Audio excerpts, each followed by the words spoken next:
you the first time we came here. Oh, Paimon remembers! Nahita's consciousness had been trapped by the doctor, but we followed the clues she left behind to help her. So much time has already passed since then, and it seems Sumeru's changing for the better now that Nahita's in charge, right? Paimon just hopes this peace will last a long time, and then Nahita won't have any more new problems to deal with.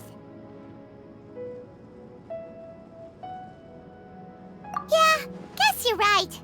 We somehow always find ourselves right in the thick of it. Who knows what will happen next? Come to think of it, maybe it's all because of you. Maybe you're just a magnet for trouble. Huh? Me? Before Paimon ran into you, Paimon never ran into any trouble. At most, when she was super tired, Paimon got caught in some strange whirlpool and sucked out into sea. And even then, you fished Paimon out! Anyway, for Nahita's sake, maybe we should think about heading to our next destination for now. Ah, look who it is. Running into you in a place like this? I can see you two still love wandering around. Oh, it's Dia! Since when are we just wandering around? We're usually taking care of some serious business. Even though it may have nothing to do with our journey. But never mind that. What brings you here? I just finished a commission in the desert for a usual client of mine. Nothing too interesting. Just escorting a shipment of goods. I'm on my way to report back. That's when I saw you two all the way over there, chatting away. What were you two talking about anyway? Huh? You serious? Can't say I saw that coming. But you are travelers after all. I guess you'd never stay for too long in one place. Bumping into you like this will become a rarity. I'm starting to feel sad just thinking about it. Hey, how about I gather a few mercs to escort you two? What do you say? Thanks, but no need. Oh, Paimon had no clue you'd miss us so much. But don't worry, we'll come back to see everyone when we get a chance. Sounds good. All you need to do to get to Fontaine is cross this stretch of desert and navigate some waterways. Knowing you two, I'm sure it won't be anything you can't handle. So, when are you leaving? Oh, wait a sec. Paimon just remembered there are still a few dishes in Sumeru that Paimon hasn't tried yet. Now, where's that list Paimon made?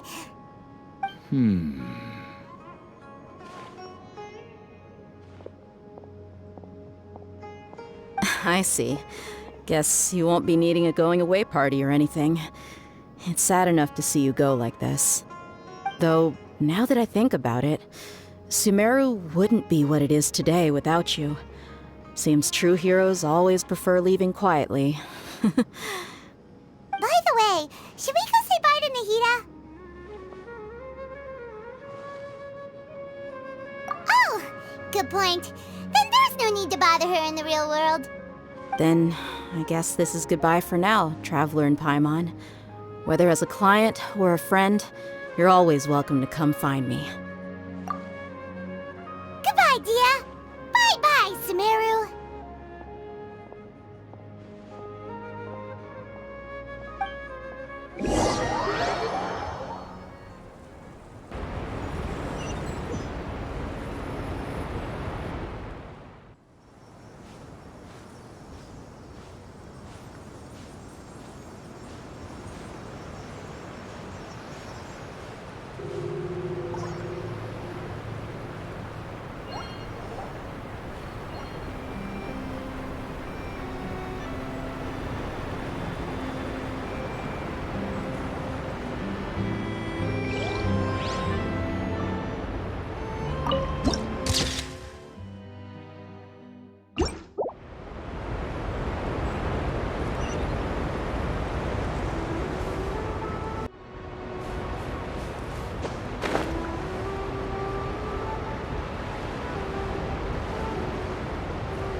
Busted.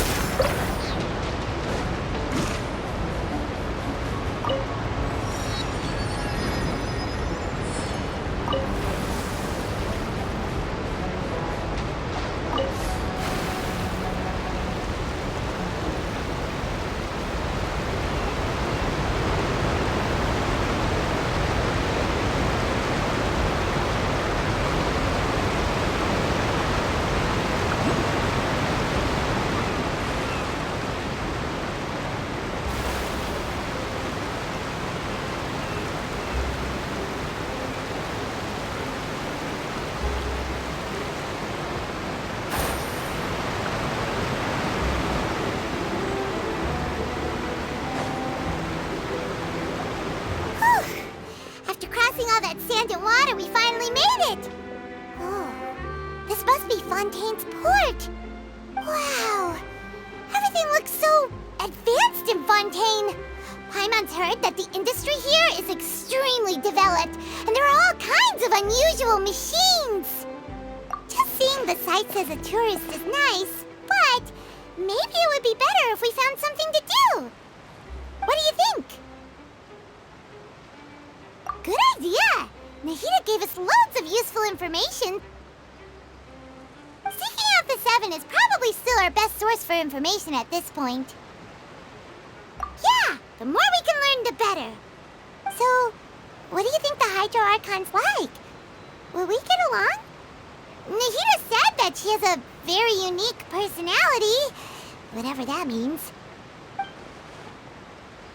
To learn about a nation's god, start with the nation's people. There seems to be some locals talking over there. Let's go see if we can join the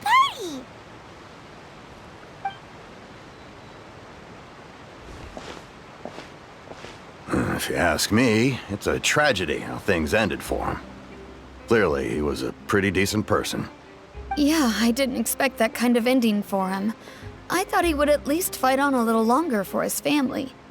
I was expecting a sudden plot twist, but it's a pity that it never happened. Still, his story is quite the tearjerker.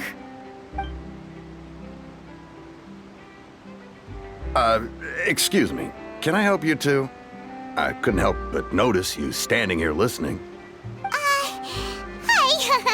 We're travelers new to Fontaine, and we had something we wanted to ask, but you seem to be really busy talking about some kind of play, so we didn't want to interrupt. Play? Oh, no. We're talking about something that really happened. In fact, it's a case that was just heard a few days ago. Really? Like, a real trial? But the way you were talking about it and the words you used just now made it sound like some kind of story. Well, good tales are often based on true stories, aren't they? And what you see in reality may also be someone deliberately putting on an act while harboring ulterior motives. Whether something is true or not simply isn't that important.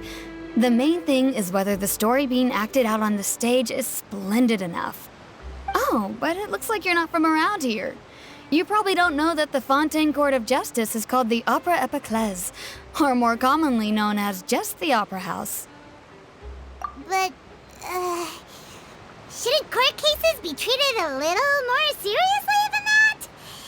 Not to question Fontaine's way of doing things. It's just that putting someone on trial is usually a very serious thing. No worries. Other visitors to Fontaine have wondered the same thing. You could say that we just don't want to waste the moving stories behind those cases. And as for your worries about whether the cases are treated with due reverence, we have the absolutely just and honorable Chief Justice Neuvillette, as well as the Oratrice Mécanique d'Analyse Cardinal, a machine created by the Archon. Between the machine and the Chief Justice, false charges and injustice are a thing of the past now. Oratrice? Is it some kind of machine, too? Oh, Paimon's curious. We should check it out if we get the chance. Wait, Paimon almost forgot to ask you our question. Do you know what we should do if we want to meet the Hydro Archon? Oh, that's easy. Just go to the Opera House. Lady Furina practically lives there. You could definitely say it's her biggest passion. Huh. I think what they mean is that they wish to speak with the Archon personally. In that case, I'm afraid it's going to be a tad more difficult. You'll have to make an appointment well in advance, and it'll depend on whether or not she has any time slots available. Huh. Is the Hydro Archon super busy taking care of official stuff? Wait, didn't you say that she's always at the Opera House? No. Lady Furina seldom takes an interest with the nation's affairs. The reason it's difficult to make an appointment is simply because she's incredibly popular. That's right. After all, she is the Archon. Though she may tend to get a little dramatic from time to time, people can't get enough of her. Huh. First time Paimon's ever heard of an Archon being described that way before. Wait! Paimon gets now! The Hydro Archon is kinda like a big celebrity here, right? Yeah, I suppose you could say that. Perhaps you could even say our mascot. Hang on. This is still Fontaine's Archon you're talking about. You should show some more respect. Yes, you're right. I guess I should at least try to be a little more respectful in front of visitors. Otherwise, I might get arrested and find myself face to face with Monsieur Neuvillette. Come on. Sure, there's a lot of laws here, but nobody's going to be arrested for saying something disrespectful about the Hydro Archon. Alright, I think we get it. Thank you! At least we now know that we can find the Hydro Archon at the Opera House. But who knows how long making an appointment will take? Guess we could have a look around the city in the meantime. Hey! What are you looking over there for?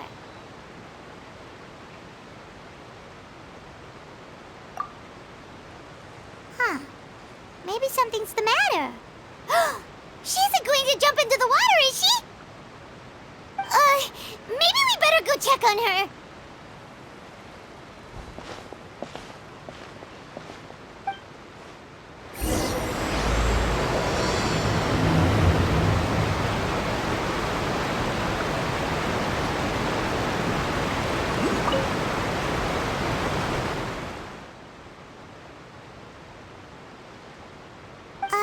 Hello there.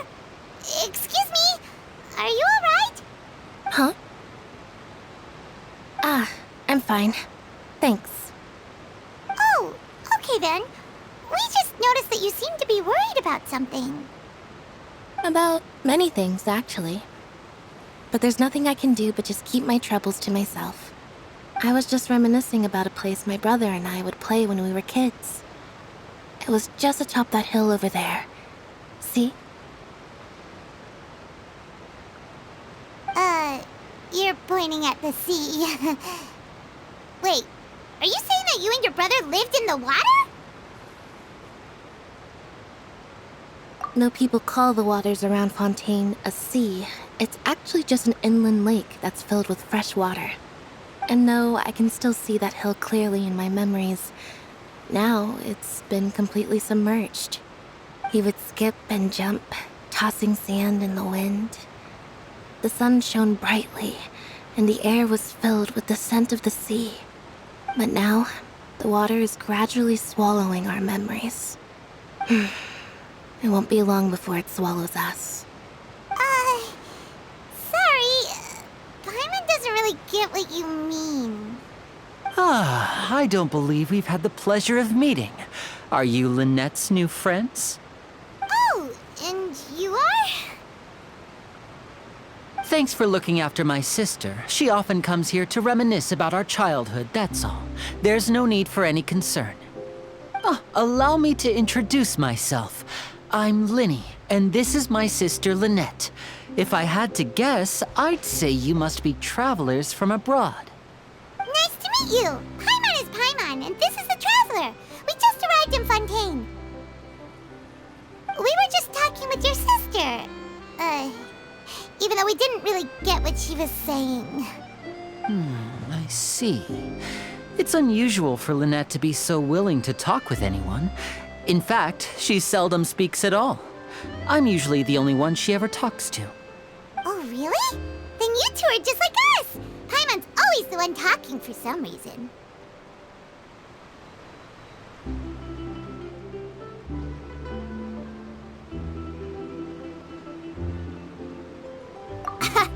So that's how you think it is? I also think my brother can be too talkative at times. Seems you were right, Paimon. We are quite similar. So, what did Lynette mean just now when she said that the water is engulfing your memories, and that it won't be long before it engulfs you too? Oh, that. It's from a prophecy that's been circulating in Fontaine for some time now. Well, I suppose prophecy isn't exactly the right word, because that implies a certain amount of uncertainty. There's no doubt about what's happening in Fontaine now. Where to begin?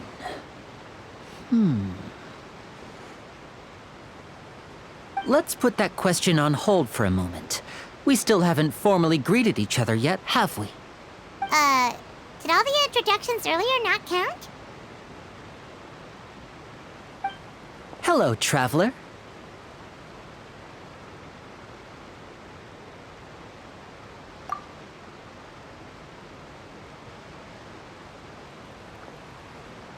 And hello, Paimon. Hey! Why didn't Paimon get a handshake?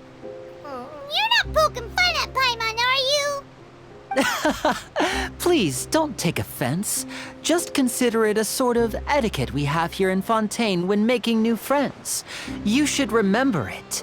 It might prove useful. Oh, all right then. Well, Paimon's just happy to have a local friend now. By the way, we were just getting ready to go to the Opera House to meet the Hydro Archon. Would you be able to show us the way? So you're going to see Lady Furina?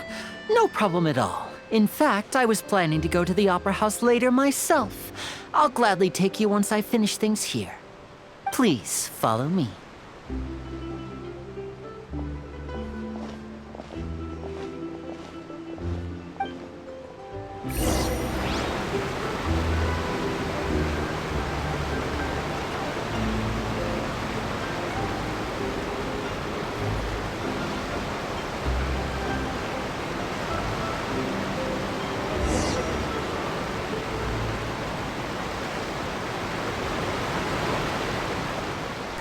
You said you were going to see Lady Furina?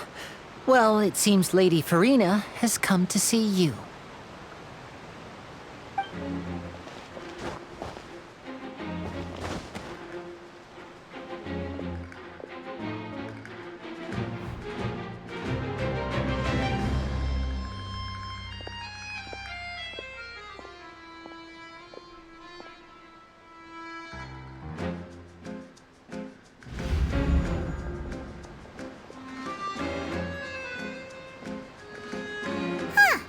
So, she's the Hydro Archon?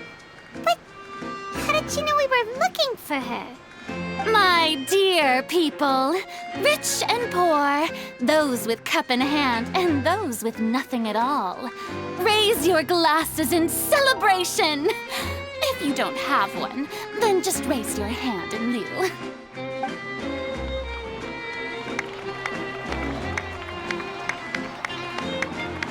As you can all see, two unfamiliar travelers have arrived in our nation. Come, let us make a toast in honor of this traveler and her companion who have journeyed here from distant lands.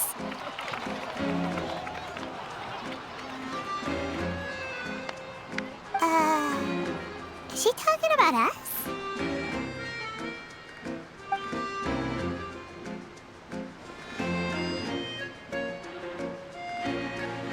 I've long heard of the turmoil and chaos you left in your wake as you visited other nations.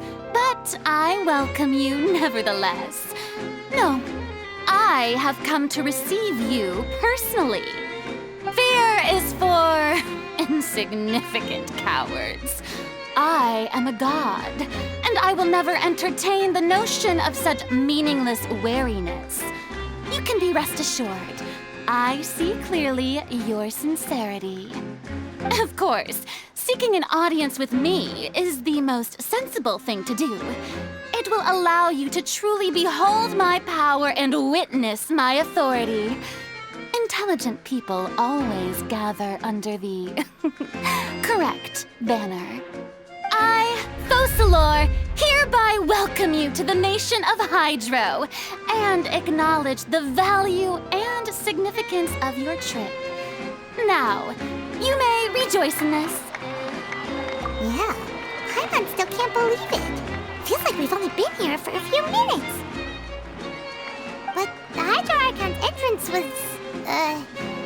how should Paimon describe it? A little over the top? Miss Hydro Archon? How did you know we were coming? I see. As Outlanders, you inevitably lack even some of the most basic understanding. Don't forget that even the gods can be divided into the mediocre and the excellent. I suppose it's only natural for you to be awestruck by my abilities. You had best stop and consider. Do you really have the noble qualities and etiquette necessary to communicate with a god? All it takes is a flick of my finger for me to know everything about you. Whoa, talk about sounding high and mighty. Oh? What's with these looks? Perhaps the welcoming ceremony still isn't enough? What else should I say then? Is she waiting for us to start talking? Wow, I didn't expect to see Lady Furina here. What a surprise! Wait, does this mean they're the legendary blonde traveler? How did I not notice before? Hey, what's all the commotion? Oh, is that Lady Furina? Is there some kind of drama going on? Of course. That's the blonde traveler, the one all those stories are about. Lady Furina came here to personally see her. Oh, I bet this is going to be the duel of the century. Ooh, I've got to see this. I knew Lady Furina would never disappoint.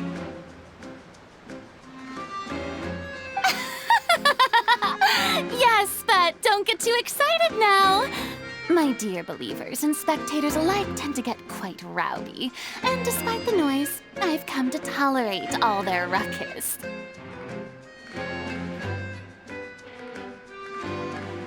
You may consider this my reward to all of you. I have determined that there will be an epic duel between myself and this traveler from another land, just as you were hoping to see. Now she wants to fight? Aren't we getting a little ahead of ourselves?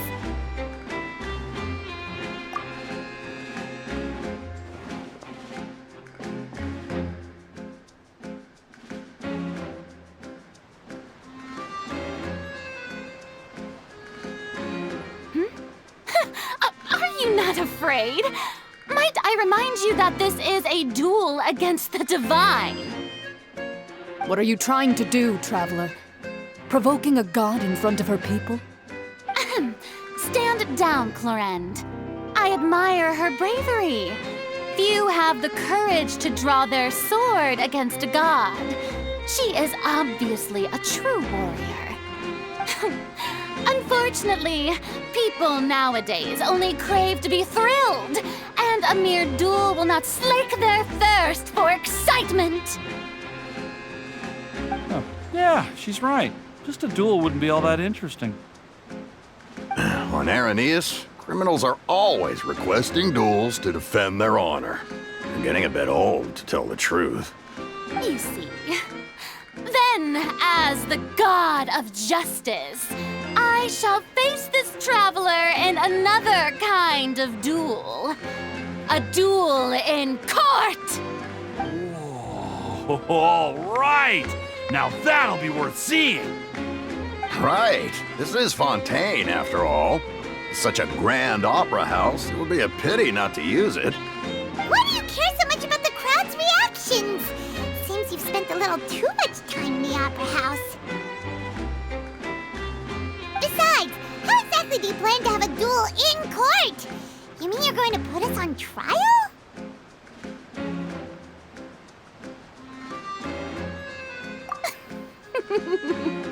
Oh, we have reason to put you on trial. It's obvious, isn't it? According to Fontaine law, no one is permitted to release any flying objects within Fontaine city limits during the first 3 days of each month. You are clearly guilty of violating this law, no? Oh, so that's what they've done wrong. That's our Lady Furina. No one knows the laws of Fontaine like she does. You call that obvious? What kind of law is that? Wait, flying object? You mean Paimon? Precisely! Now, if you two have no objections, then in the name of the Hydro Archon, I order your arrest. My apologies, Lady Furina. I don't mean to spoil the fun.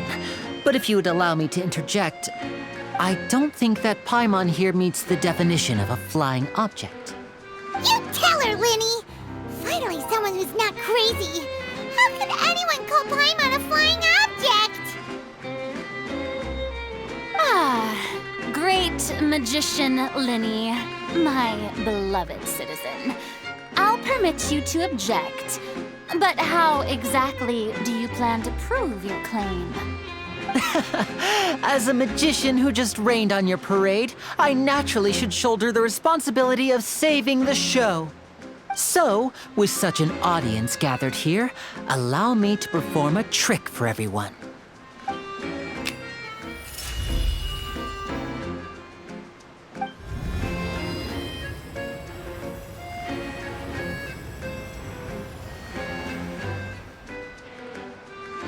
Ta-da! What's that on Paimon's back? Hey, when did you do that?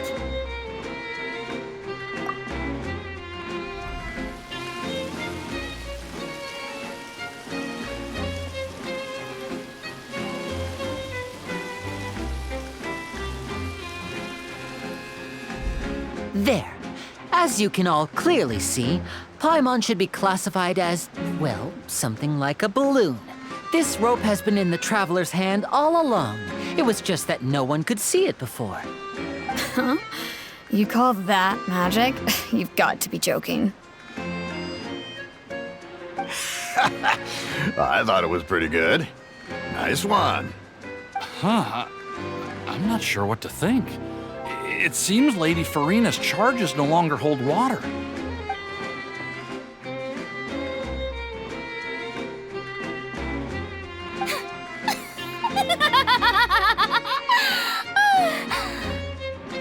Amusing.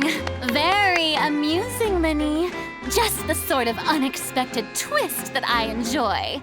With you here, today's performance can finally be called complete. Performance? You see all this as a performance?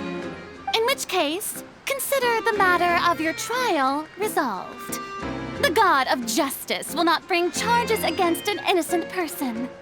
But when there are valid grounds, I will not only judge travelers from abroad, but even the gods of other lands. I look forward to seeing your upcoming performance at the Opera House, Mr. Lyney and Miss Lynette. That's enough for now. Toodaloo!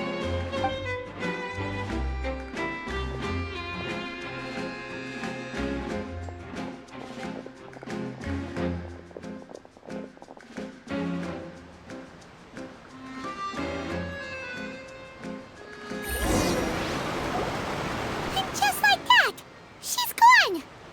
Well, that's the most unpredictable Archon Paimon's ever seen. He never even had a chance to ask her anything. But that's a problem for future Paimon. That That whole scene just now was really... Don't mention it. I just happened to remember that there was such a law, so I did a little preparation, just in case. I didn't think it would actually come in handy. So, now do you see what kind of god Lady Furina is? She can be a bit confusing at times, but she is still amenable to reason. Anyway, Paimon had no idea you were a magician, Lyney. It sounded like you'll be performing at the Opera House, right? I just know a few simple tricks I use to make a living. Lynette is my assistant. It will actually be my first time performing on the most prestigious stage in Fontaine, the Opera House. But isn't the Opera House where criminal trials are held in Fontaine? When there are no public trials being held, the Opera House hosts a variety of other performances. To the people of Fontaine, the line between a trial and a performance can be a little blurred.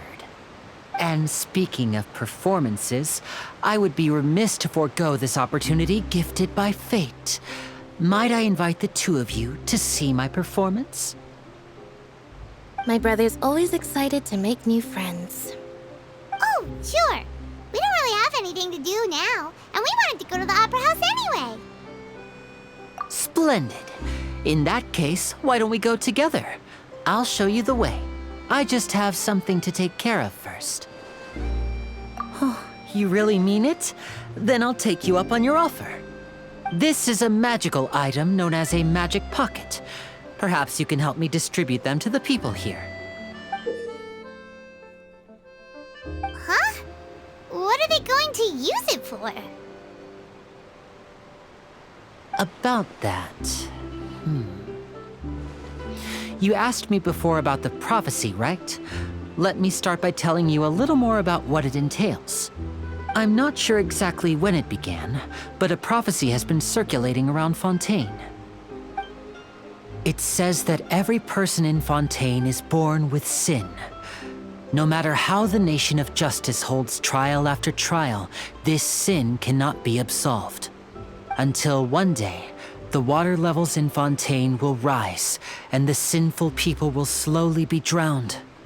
In the end, the people will all be dissolved into the waters, and only the Hydro Archon will remain, weeping on her throne. Only then will the sins of the people of Fontaine be washed away. That sounds pretty gloomy. Why are people in Fontaine born with sin? What is that supposed to mean? There are lots of guesses. Some say that the ancestors of Fontaine stole the power of the seas and stirred its wrath. Others say that the people of Fontaine never heeded the first Hydro Archon's warnings and offended Celestia. But here in Fontaine, evidence is what matters. There hasn't been concrete evidence for any of these claims, so they can only be regarded as conjecture. If even the people in Fontaine don't know what sin they committed, wouldn't it be better just to ignore the prophecy completely? Why bother feeling guilty all the time? That's exactly what the people did at first. But in the last few years, the water levels in Fontaine have actually started rising. Many places have already been completely submerged, and now lie beneath the sea. Many people carry on with their lives as before and shrug it off as a natural phenomenon.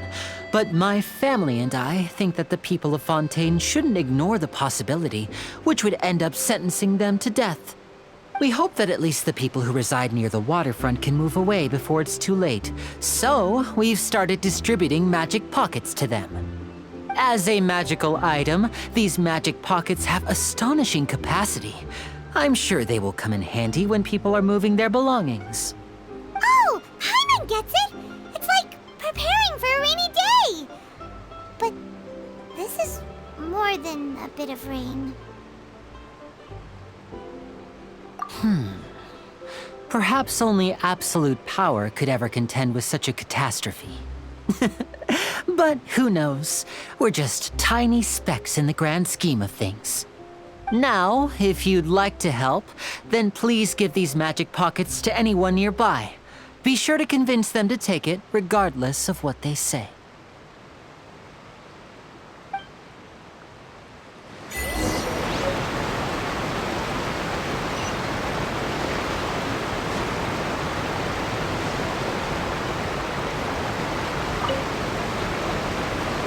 So you're the blonde traveler that everyone's been talking about. My apologies for not recognizing you earlier. Oh, a magic pocket? Seems you really thought of everything. I guess it's better to prepare for the worst and hope for the best. Thanks. Please, also thank the magician on my behalf when you get the chance.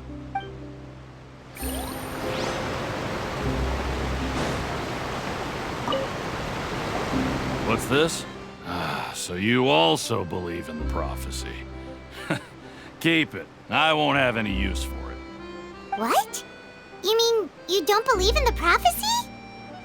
No, I believe in the prophecy. But I also believe in another story. The story says that people once lived in the ocean. They were one with the ocean and couldn't live apart from it. But as time wore on, people desired to live on land and developed blood vessels, encapsulating the sea within their bodies. Thus could people set foot on land. So, if you ask me, when the water rises and takes us all, it'll be like we're going home. Oh, we hadn't heard that one before.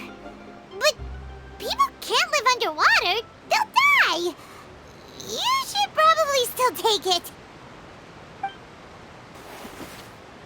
All right, I'll take it. I guess I just feel that being dissolved into the water doesn't necessarily mean death.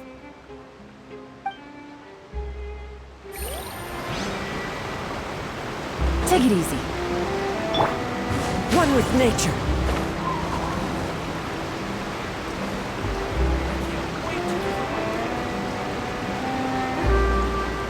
The wind knows me. Huh? I don't want that thing. Way I see it, if the prophecy's true, it's still gonna be a long time before the water can cover everything. Life is all about living in the moment. What use is there in worrying about the future all the time? We'll cross that bridge when we get to it. You should still take it. You never know when it'll come in handy. Oh, all right, fine. Thanks. It's just that if I start moving, that means I've already given up on the life I have now. I'd really rather not.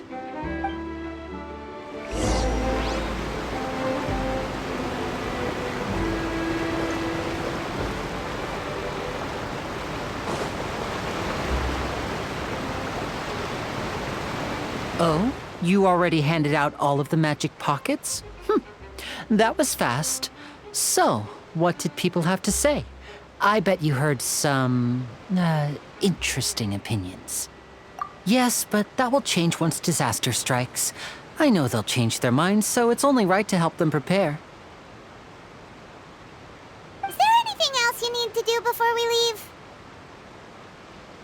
Yes, one last thing. I have the magic pockets made by a workshop in the court of Fontaine. Since we're out and about, I was thinking about bringing him some more materials. So, you want to collect materials? Just tell us what the materials look like and we'll help. Many hands make light work. Oh, that would be much appreciated. We'll need some romaritime flowers. I remember seeing them near the waterfront on the east side of the harbor.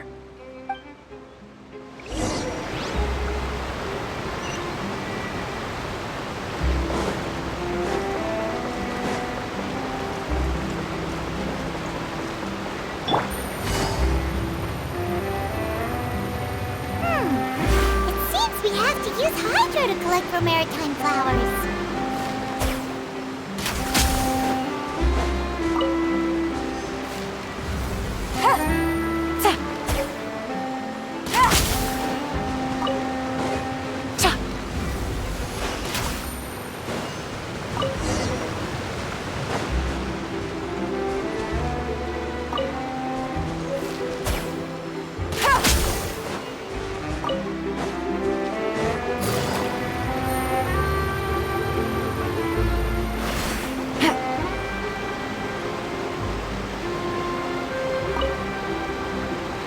made quick work of that. I can tell you're an experienced traveler.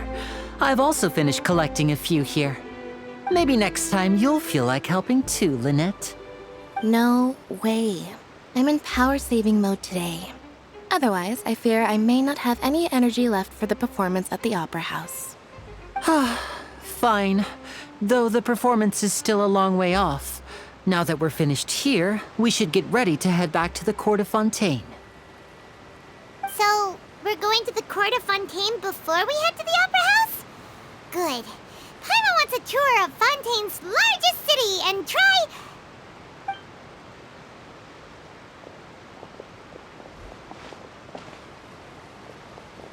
Wait, shh.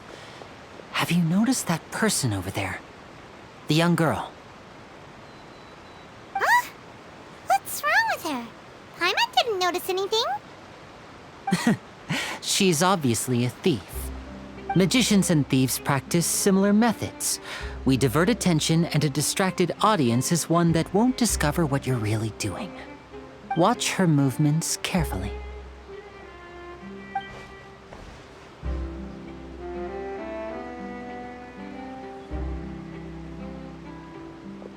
Oh, he's right! Shh, keep your voice down.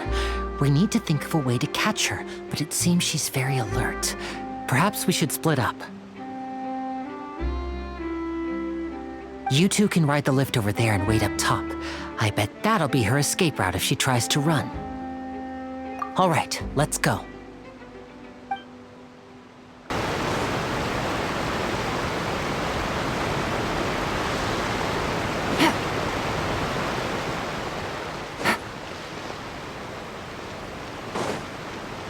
Take it easy.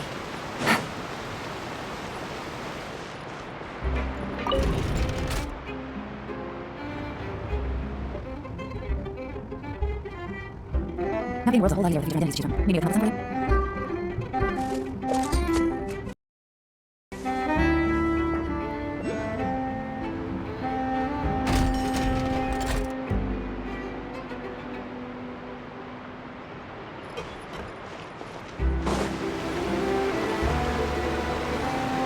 This is the spot where Lyney wanted us to wait.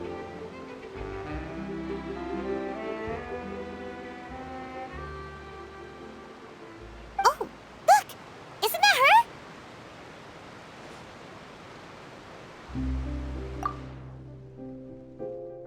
Oh no! Did she notice us? She started running the other direction! What should we do? Should we chase her?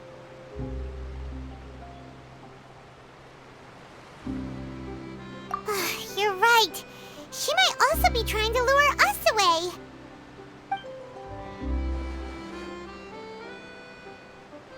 Nothing's happened for a while now. Paimon wonders if Lyney caught the thief. Yeah, let's go.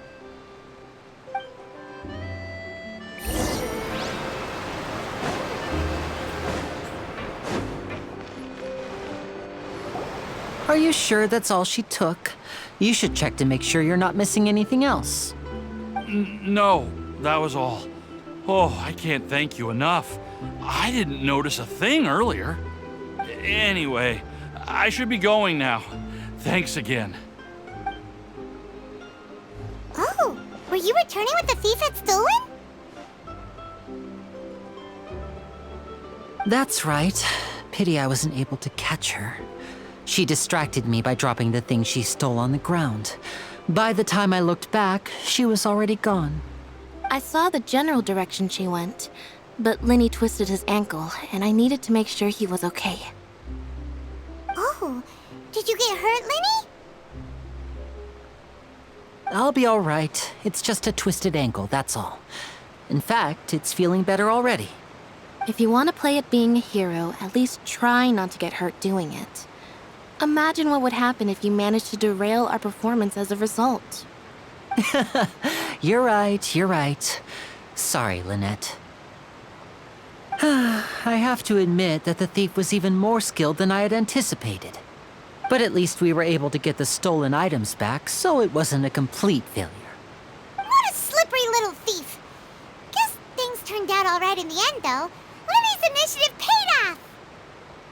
All right, let's put this little detour behind us. We should go to the court of Fontaine now.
This thing to go into the city? What an ingenious way to get around! People in Fontaine really know how to use water! This is an aquabus. It allows people to travel between several key locations around Fontaine. It's pretty convenient, but the ride can become a little dull after a while. The scenery is always the same. That's why it's better to travel with friends. So you mean it's still boring even when I'm riding with you? No, that's not what I meant. It's just that, well, you don't really talk that much. Besides, it doesn't really feel like a real trip when it's just the two of us. It's the same as being at home. Whatever. Guess that's what it's like to be an older brother. It's about time for us to leave. Let's get on board.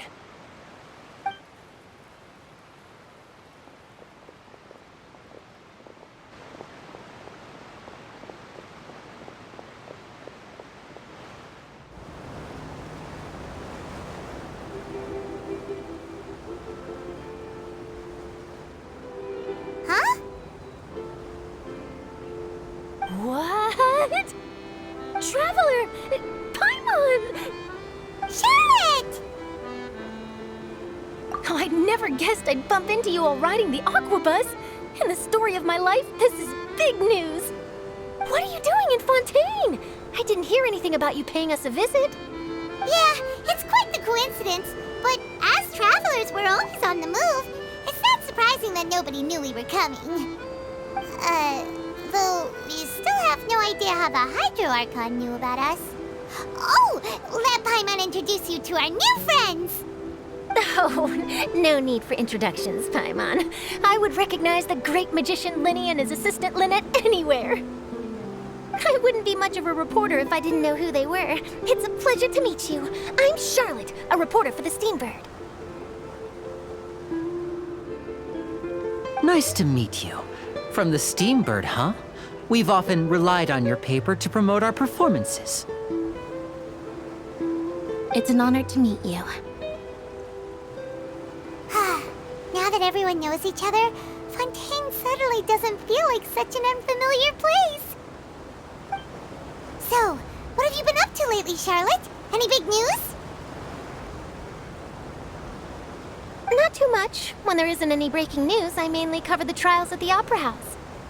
You can still manage to keep readers' attention as long as you tell things from a clever enough angle, even if it's the same old topics.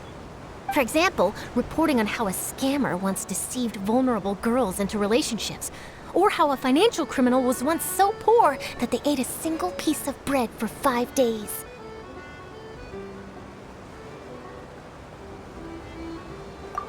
You're right. Seems you know me pretty well.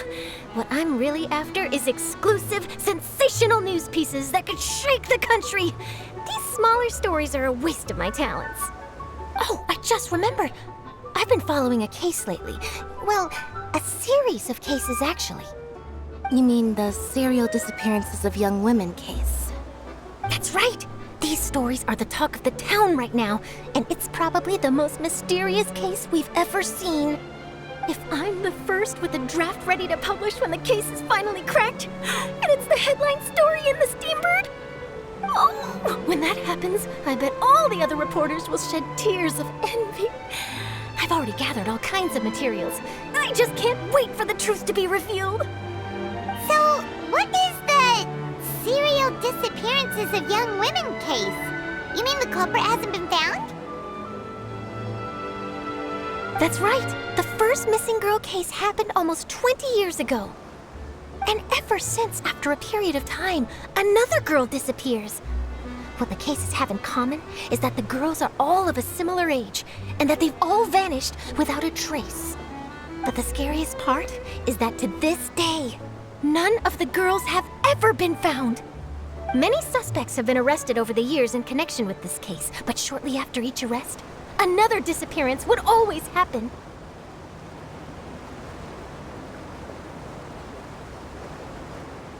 Yes, it's possible. But either way, I believe that every case has some precise truth behind it, waiting to be exposed. Yes, I agree. And at the very least, the family of those missing girls deserves some sort of explanation. I just imagined for a second what I would do if Lynette were to suddenly disappear. I'd pay any price to get her back, and then find a way to track down the culprit. Please don't imagine that, Lyney.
Well, I really enjoyed chatting with you.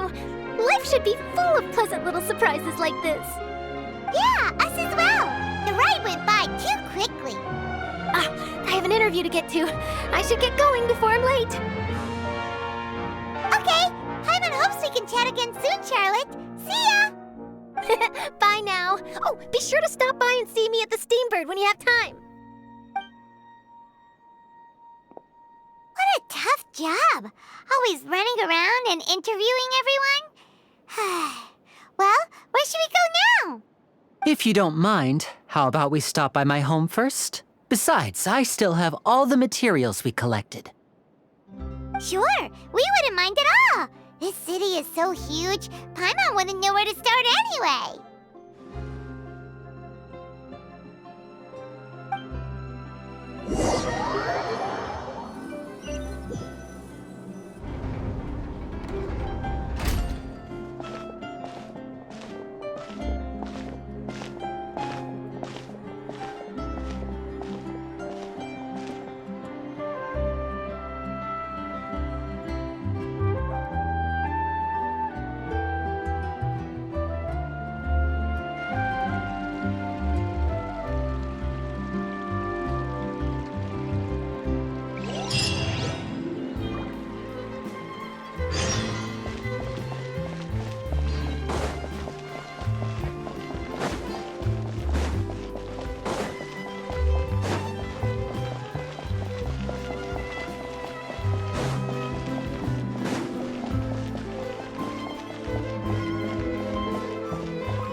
This is our current abode. Ah, Freminet, you're home. Where did everyone else go? I have some new friends that I would like to introduce. Oh, they all just went out a moment ago.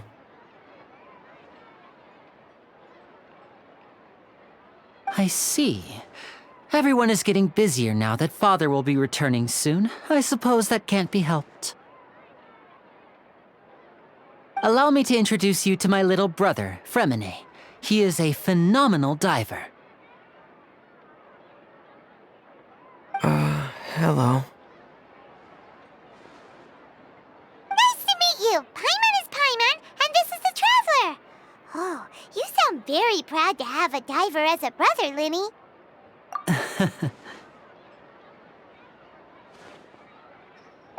Lyney, could you come here for a moment?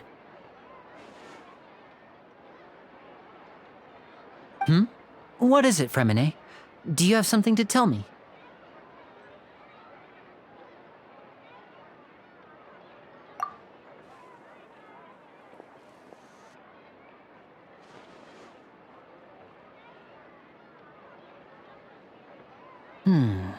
Okay, I see. Is everything all right? Oh, it's nothing. We were just discussing a little housework. Sorry for the interruption. Oh, before I forget, the Traveler and I collected more materials to make magic pockets. Were you able to get any, Freminet? Yes, I went diving and gathered lots of materials. I was about to give them to you. That's our Freminet, always quick with the underwater work. All right, I'll take these to the workshop.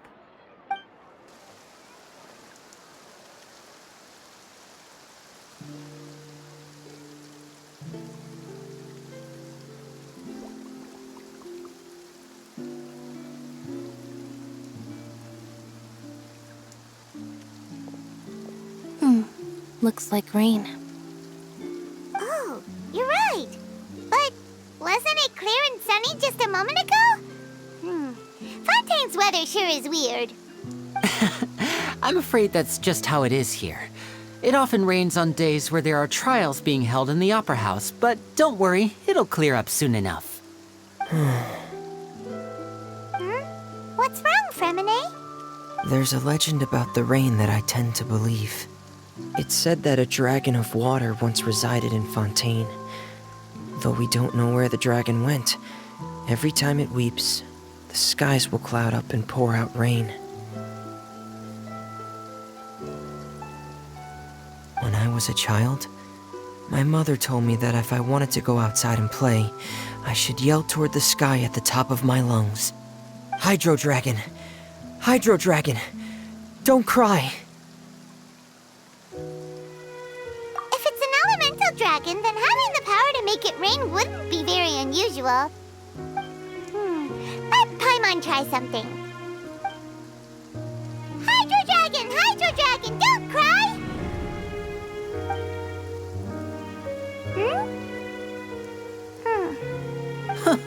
Doesn't seem to be of any use. It is just a legend after all. You know, you might be a more popular magician if you understood the concept of romanticism. Or could at least play along. Sorry. It might be because we've never met the Hydro Dragon. Perhaps it can't be comforted by the words of strangers.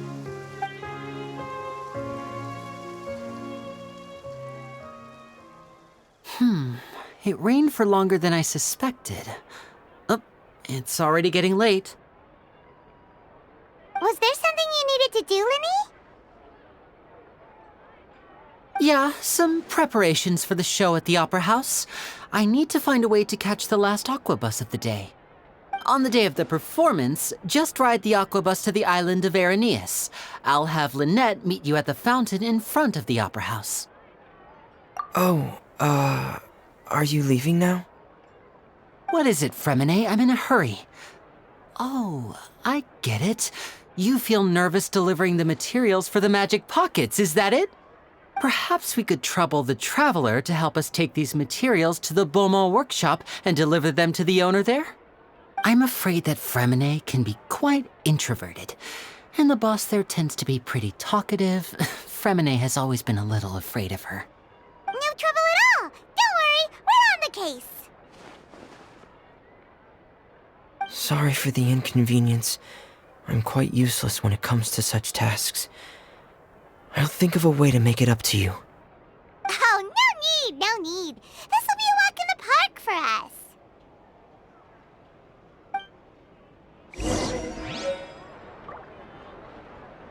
Thanks again, you two. I really can't deal with that lady.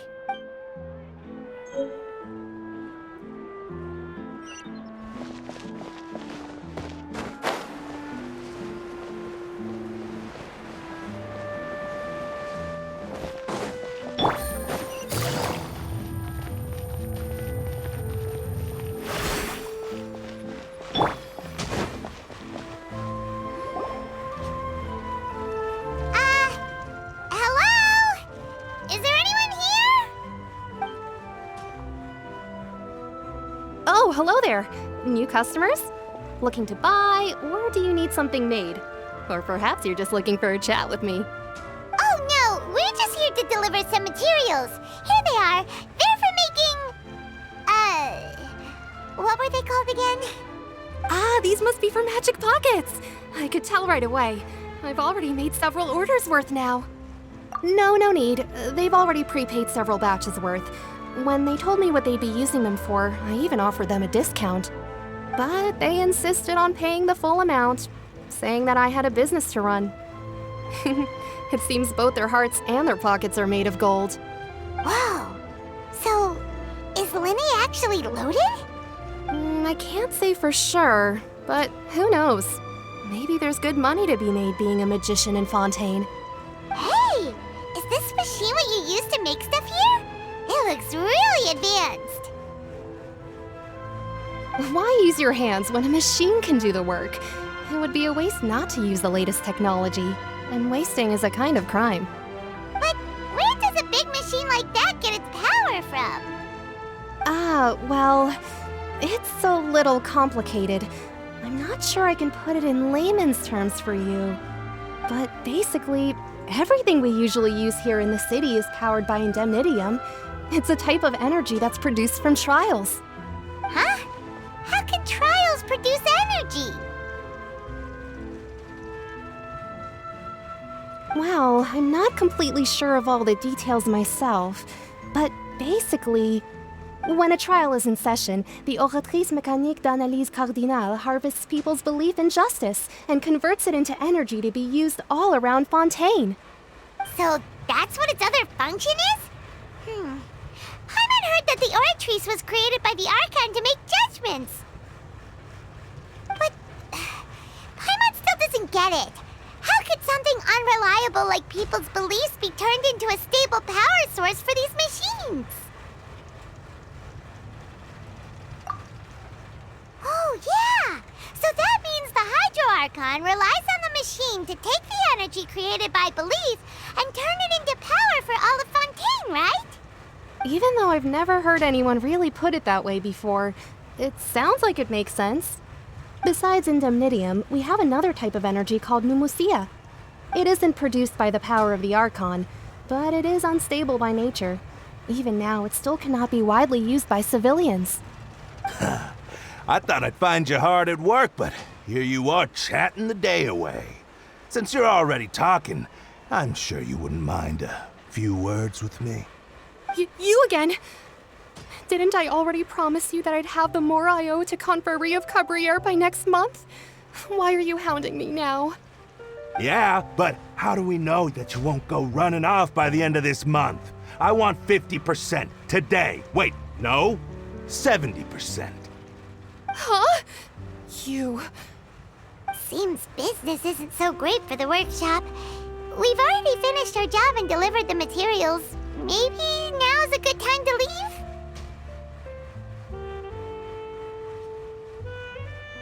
Hey, hold on! Before you go around trying to collect payments, why don't you settle your own debts first? If Confrérie of Cabriere wants to poach clients from Northland Bank, that's fine. But I'm afraid you still owe the bank a hefty sum of mora. So why don't we work things out between us first, before you get back to your little conversation here? You're from Northland Bank. But we said we'll pay everything we owe next month. Why are you hounding me now? Traveler, Paimon! I didn't think I'd run into you here in Fontaine. What are the chances? We're surprised to see you too! What are you doing here in Fontaine? You didn't want to stay in Snezhnaya? Long story short, I've already been in Fontaine for some time now, and honestly, things have been pretty boring. But it seems that fate brought our paths together today. Not only will I have some good friends here now, but ones who always seem to find trouble. Either way you look at it, it seems things are going to get a lot more interesting now. Pretty sure we'd want to avoid anything that you'd find interesting. Besides, our trip here has gone pretty well so far. Right, Traveler? Hey, you, Northland Bank boy. Aren't you forgetting something? Don't interrupt. It's not often I run into the Traveler like this. Why don't you wait for me over there for a while? You kidding? Aren't you the one looking for us? You really expect us to sit and twiddle our thumbs while you catch up with your friends? Listen to me, boy. If you want your Mora, fine. Why don't you come and take it? Hey, I just said not to interrupt. Oh, by the way, Traveler, the last time I took Tonya and Tusser ice fishing, Tusser said, "Hey, that's way over the line! All right, boys, let's see who has to pay up now!" Can you at least let me finish one sentence? Fine, though the bank told me not to get rough with our clients. You're the ones who started it. This is an act of self-defense. You two will have to be my witnesses, okay? I'm sure this won't take long.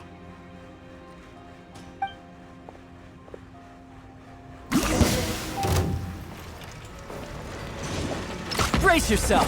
This is gonna hurt!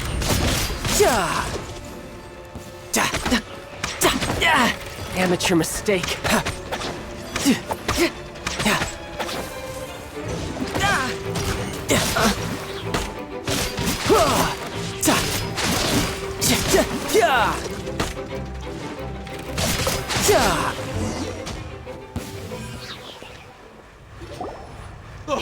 What's your deal, Brad? How are you so strong if you're just a staffer from Snezhnaya's Northland Bank? Wait, don't tell me you're... Oh, now you notice. It's a little late, don't you think? Just make sure you understand that you don't mess with Northland Bank. Got it?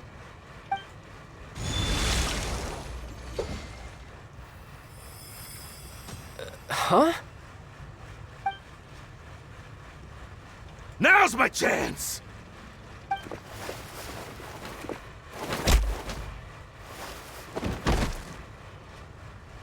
Huh. That was weird.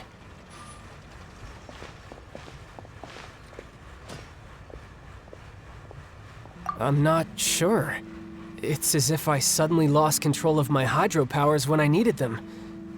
Maybe there's something wrong with my vision? Strange. How could that happen? First time Paimon's ever heard of someone losing control of their vision. Never mind. It doesn't matter. If I want to stay sharp, I shouldn't be relying too much on my vision anyway. Besides, I always have my delusion in case I need it. So what are you doing in Fontaine, child? And don't say it's work for Northland Bank. Well, I guess it's because I've been in a bad mood lately. Huh? What kind of reason is that? Wait, since when do you feel down about anything? I don't know. Maybe I still have a lot to learn about myself. But recently, there seems to be some sort of restless power stirring inside of me. And I don't know why, but every now and then I feel like I'm in a terrible mood. Maybe you losing control of your vision just now is connected with that power you're feeling inside. That is a possibility. I can't remember if I ever mentioned it before, but when I was 14, I fell into some unknown abyss. It was during that time I learned nearly all of my abilities. The one who took me under her wing and taught me was named Skirk. She was always quiet and very mysterious. Nobody knew where she came from or what she had been through, and she was always very strict when teaching me combat techniques. One time, I asked her why she was willing to take me on as an apprentice. From what I could make of her answer, it was because I had awakened it, and traces of it remained on me. She said that all my combat training would be useful in the future. But what is it? What did you awaken? She never explained that, but my guess is that it's related to a dream I saw when I had just fallen into that abyss. In my dream, I was in the deepest depths of the sea, and the boundless seabed was all around me. But in front of me appeared a whale that was so massive, I felt like I couldn't breathe. A whale? Oh, that sounds familiar! When we fought against you before, you summoned a huge whale that seemed to leap at us. Is that the one? That's just an abstract form of a whale that I create using my elemental powers. It takes that shape because the scene I dreamt of the whale has always been stuck in my mind. I'll never forget it. So you used the whale as inspiration for one of your moves? Huh. Seems a little twisted to Paimon. So why don't you just go ask your master? Maybe she knows the answer. You make it sound so easy. Ever since the incident I experienced there, I've never stopped searching for Master Skirk and that unknown abyss. But it's been years now, and I've still found nothing. There isn't even a trace of the place where I remember falling into the abyss. Oh, it sounds like some kind of ghost story. Yeah, I'm out of leads at this point, but there's nothing more I can do. It seems that strange encounters in this world tend to be elusive like that. Oh, seems the time really flies when I'm talking with you. I just remembered I have somewhere else I need to be, so I should get going. What? More work for the Northland Bank? No, it's more of a personal appointment. Lately, I've been sparring with some of Fontaine's official champion duelists whenever I'm feeling bored. Official champion duelists? You mean it's their job to duel? Yep, in Fontaine, before a criminal goes to court, they're given one chance to defend their honor by requesting a duel with an official champion duelist. The champion duelists are all-powerful fighters selected from among the nation's best, and the duel itself is a no-holds-barred fight with no specified stopping point. So engaging in such a duel is regarded as a symbol of defending your honor. If a criminal manages to win the duel, they'll be acquitted. But if they lose, they'll have no choice but to stand trial. And the worst-case scenario is that you're simply killed in the duel. Though it's rumored that Fontaine has a death penalty, from what I can tell, no one has ever been officially sentenced to death. So really, the only people who opt to duel are those who have suffered a grave injustice in being accused, or those who greatly value their honor. Otherwise, why gamble with your life? So, do many people actually get out of their trials by winning the duel? Apparently, it's exceedingly rare for anyone to actually win. Fontaine probably enacted this system as a way to show that the nation respects the honor of its citizens. Besides, none of the champion duelists are to be trifled with, which is exactly why I was itching to face them as soon as I got to Fontaine. Apparently, the one I'm meeting today, Clorinde, is the strongest of the champion duelists. I had been asking her for some time before she finally agreed to face me today. Well, that's child for ya. Paimon feels like we heard that name somewhere before. Clorinde. Huh. Oh, before I forget, I want you to have this. Huh? Your vision? You're seriously just giving it away? I'm just worried that it could become uncontrollable again. I'd be pretty upset if it got in the way of my duel, so I think I'll be better off without it for now. Besides, I just need you to hold on to it for a short while. I'll come retrieve it when I have some time later. Paimon knows what you're up to. You just want an excuse to come talk to us again, don't you? Whatever gave you that idea? I'll be in touch later.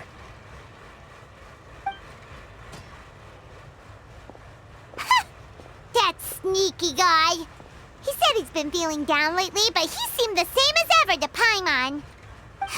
Well, since we don't have much to do for now, we might as well walk around and see the city before Lyney's performance.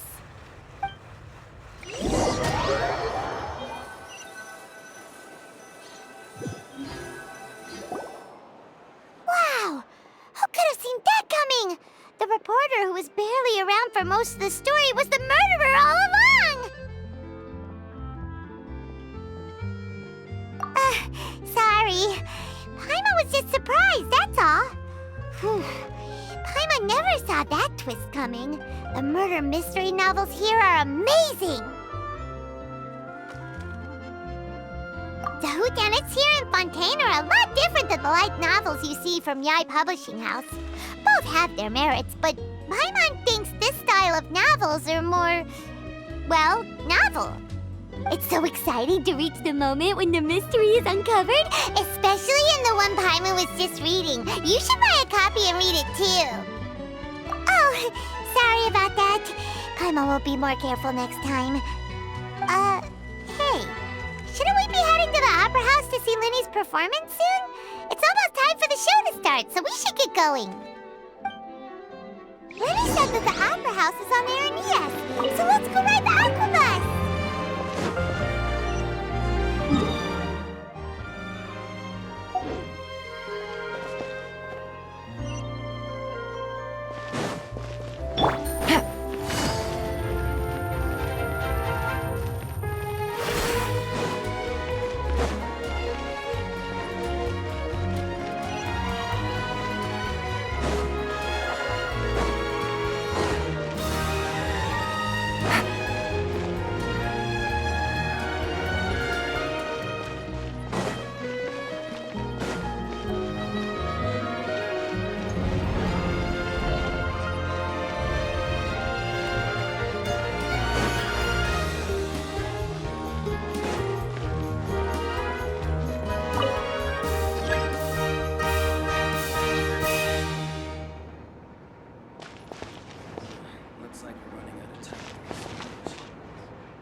Welcome to the Navia line.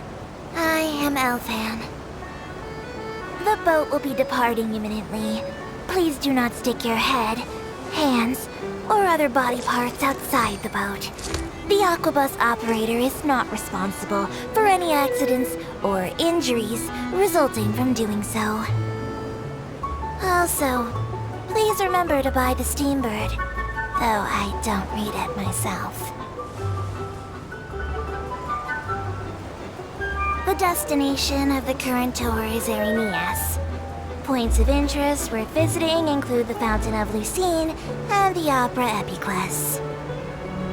If you look to the left in the direction we are currently traveling, you will see the famous Fontaine Research Institute up in the sky. An experiment gone wrong turned new sightseeing opportunity. Human ingenuity truly is a wondrous thing.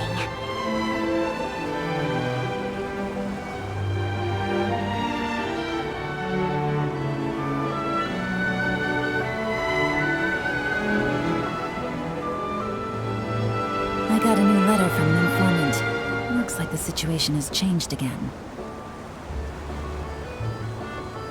We are now approaching our final destination. Please be sure to bring all your personal belongings with you as you disembark.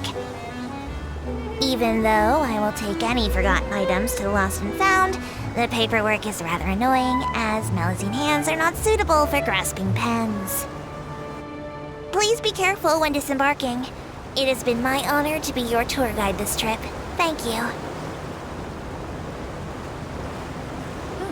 Good roll. All right, maybe I'll take one more day off and knock out the rest of the work once I'm feeling up to it. Take it easy.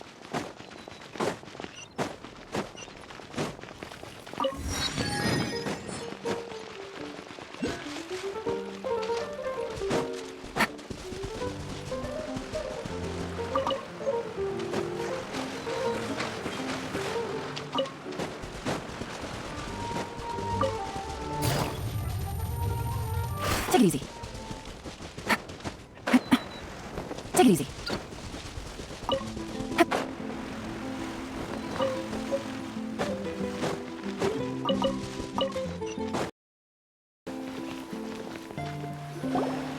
Whoa! Now this is fancy! The Opera Epiclese. What a place to hold a performance! No wonder Lyney and Lynette were looking forward to it. Huh. Looks like there's a lot of people standing around the fountain up ahead. Oh, Archon, please bless us with a bright and healthy child. We pray. I don't know why you always feel the need to ask so much. I'll be happy as long as our child is healthy and lives a peaceful life. I guess if they're our kid, then there's no doubt they'll turn out smart. Maybe this is one of the customs in Fontaine. There sure are a lot of couples here. Vache. What's wrong? Vache. Vache.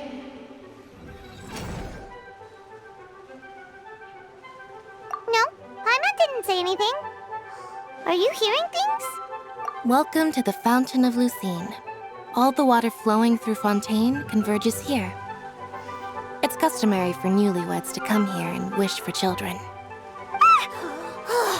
Lynette! You scared Paimon! When did you get here? Lyney asked me to wait here for you, remember? Right. What do you mean? There are a lot of people here right now. Hey, you're not trying to scare Paimon, are you? Besides, it's the middle of the day. It's not the time for eerie things. I see.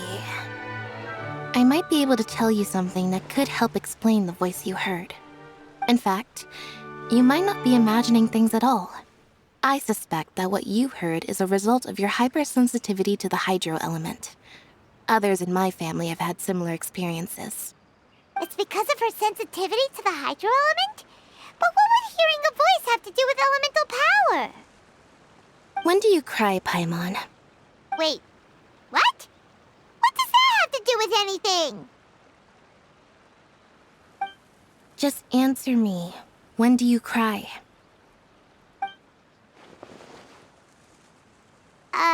When Paimon's really sad? Oh, and when Paimon's super happy. Oh, and also when Paimon's really, really scared. Then you should understand that tears contain your most intense emotions. Like I just mentioned, the Fountain of Lucine is where all the flowing water in Fontaine converges. Even the tears that fall to the ground will eventually gather here. So maybe what you heard was the intense emotion coming from someone's tears. So, what did the voice say?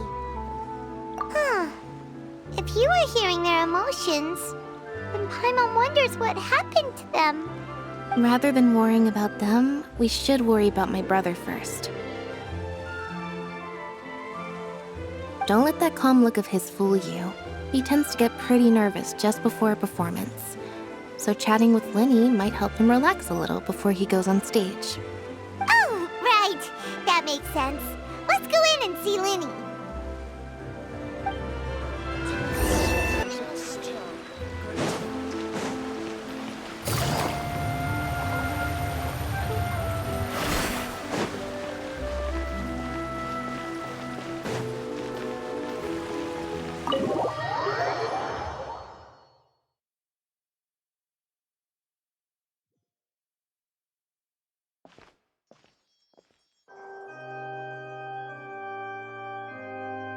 Traveler and Paimon, good to see you. I knew you two would come. Are you kidding? We wouldn't miss it for the world. We've been looking forward to it. I can tell, judging by how early you've arrived. But you're actually right on time.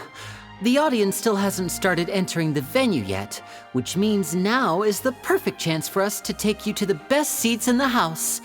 Wait just a moment. I'll fetch the tickets.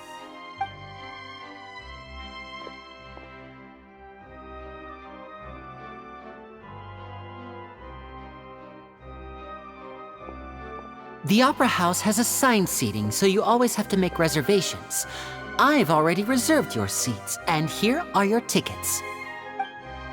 Ooh, front row seats! Thanks, Lyney! Don't mention it. There's no need to keep thanking me. Hey, Lyney! Could you come over here and take a look at this? Oh, I'll be right there. Seems there's an issue with the stage props over there. That's Cal, my assistant, calling me. I'll go lend him a hand. Yeah, we'll just go to our seats. You go ahead, Lyney.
Hey, Traveler. Maybe we should strike up a conversation with the person next to us.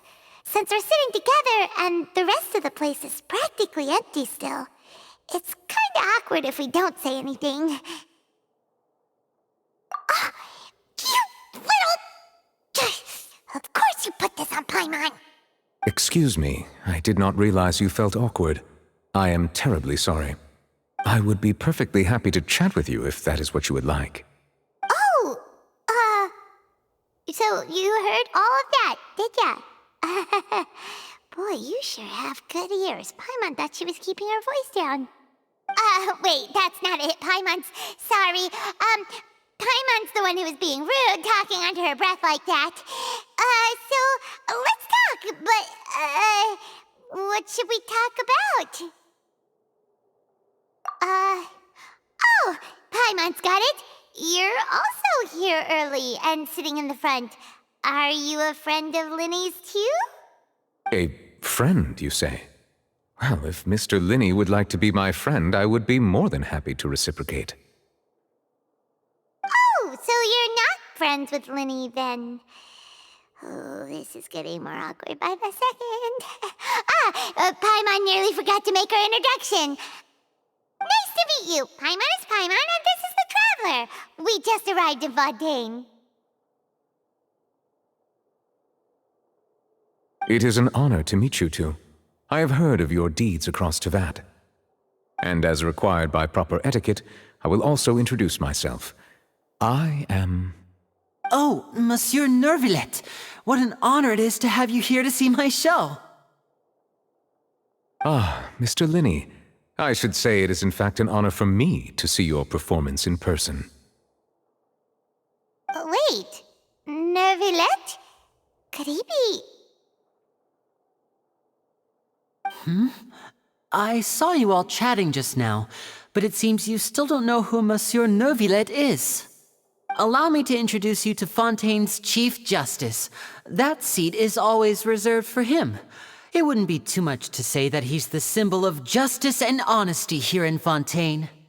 Ooh, sorry for being so rude just now.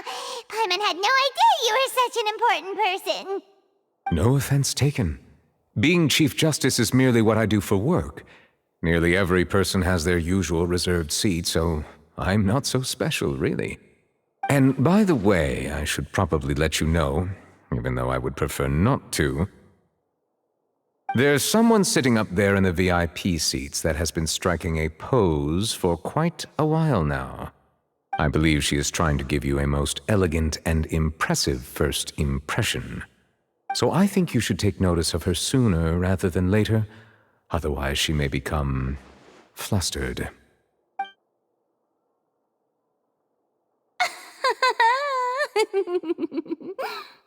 Huh?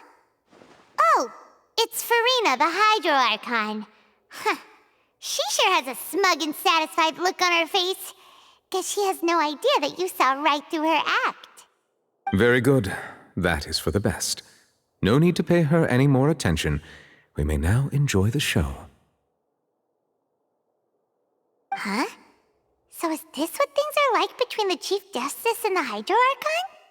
All right, please wait just a moment longer. I've pretty much finished my preparations, and the performance will start as soon as the audience has made their way to their seats. Yay! The show's finally about to start! Paimon can hardly wait! Paimon's never seen a real live magic show before!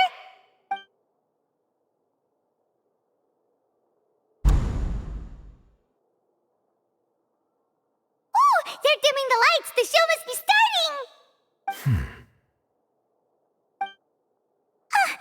Sorry. Paimon will try to stay quiet. Welcome, one and all, to the Opera Epiclese. I am the star of today's show, Lyney. And over here is my sister, Lynette, who will be working as my wonderful assistant. Please, let's give her a warm welcome. Hello, everyone. I know she may seem to be a little sleepy right now, but that's just a sign that she's nervous. Whatever. Now, some of you may be thinking, two vision holders who can freely manipulate elemental powers performing magic is not true magic at all. So, I would like to take a moment to assure you that elemental powers will have nothing to do with what you will witness on the stage today.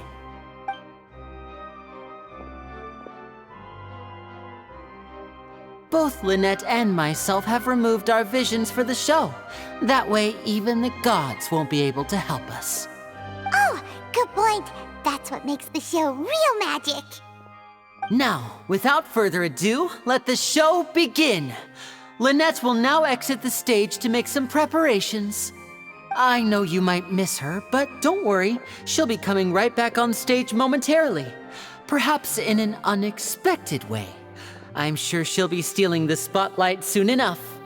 Oh, and before I forget, there's one more thing I should say. You never know what can happen in the blink of an eye. A magician's greatest skill is making things disappear or appear. The possibilities are endless.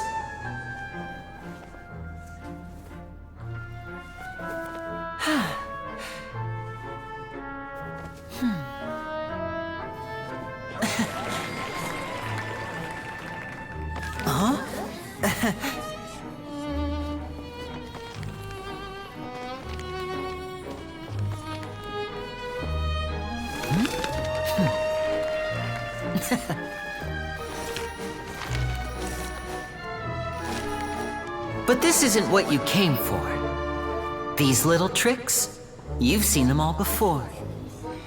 So it's time for something truly extraordinary, don't you think? This one's a little tricky.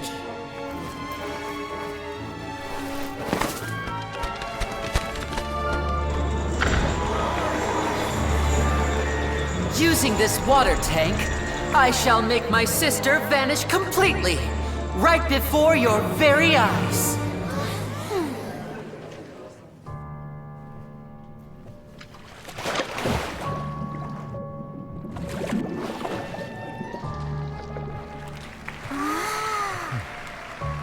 It's actually quite simple. She'll just turn into air bubbles and float right out of the top.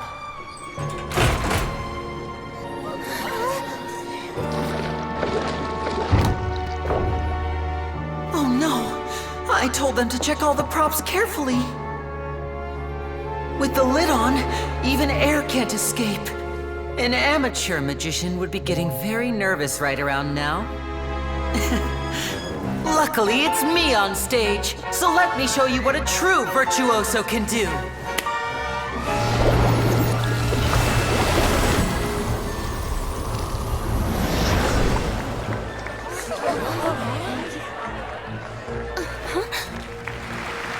Lynette, are you still there? Don't go too far. We don't want to use up all our magic. Hi, I'm back. Uh-huh.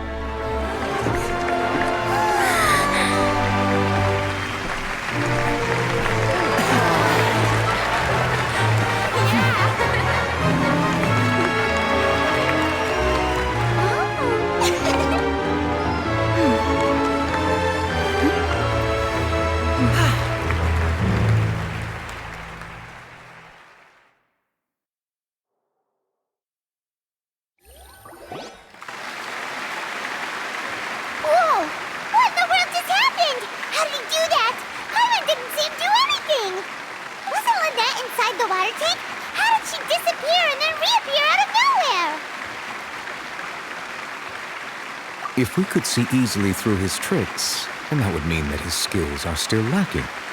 To appreciate magic, you should focus on the show happening on stage, rather than getting caught up in trying to see that which has been intentionally hidden. Guess you're right. Paimon couldn't believe her eyes when Lynette reappeared. Amazing! Thank you everyone. I'm glad you enjoyed that performance. But our magical journey has only just begun. I've prepared even more astonishing surprises for everyone here. The magic of transformation and disappearance can go far beyond what you've just seen. I'm sure many of you are thinking that escaping the water tank was impressive enough, but Lynette is still my assistant after all. In which case, I have ample time to make all necessary preparations. So, for my next trick, I will require the participation of one lucky audience member.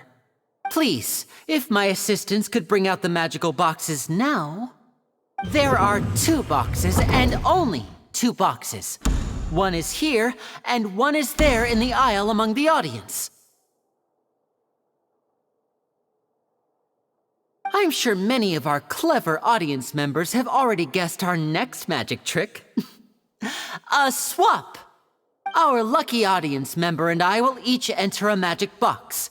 After 1 minute, we will each emerge from the opposite box. Now please, everyone pay very close attention to the box you see here. Don't give me any chance to make a move. Wow! How's he gonna do this?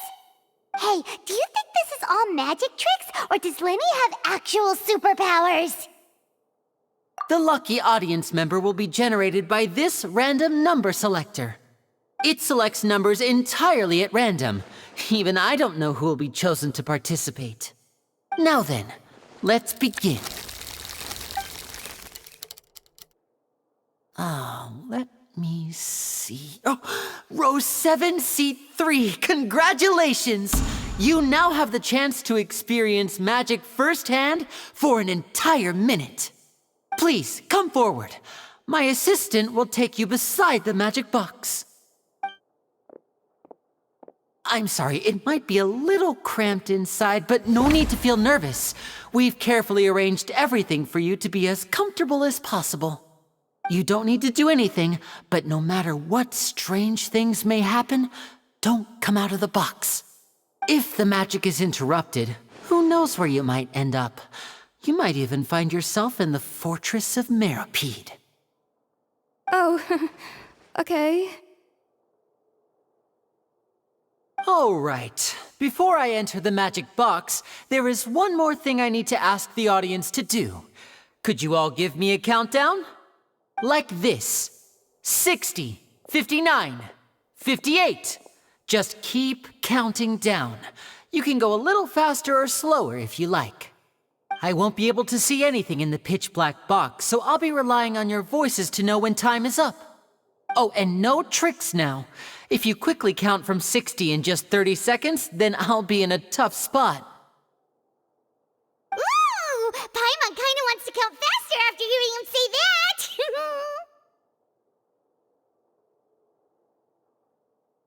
No, that won't do. I can see it in your eyes. You still can't be trusted. Let's practice together. Come on, repeat after me. 60, 59, 58. 60, 59, 58! That's right, perfect. Keep it going. All right, I'll see you all on the other side once you've finished counting.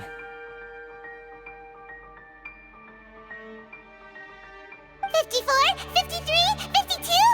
Huh? Why aren't you counting, Neuvillette? I am counting in my head. I think things are exciting enough in here as it is. Merely a consequence of my identity and personality. Do not worry about me. Just enjoy the show. Oh, all right. You look so serious that Paimon thought you might be feeling uncomfortable or something. 40, 39, 38! Mr. Lyney, are you all right in there? Is everything ready? Yes, I'm fine. I'm just double-checking the direction of the magic. It would be a disaster if we get sent to the wrong places. For example, mid-air right above the audience. Even though he's saying that, Lyney doesn't seem nervous at all.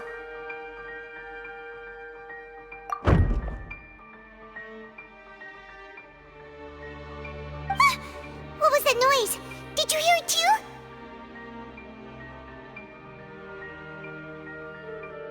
Not sure. Anyway, it doesn't seem like anyone's worried about it. 25! 24! 23! What's wrong, Mr. Lyney? I can still hear you moving in there.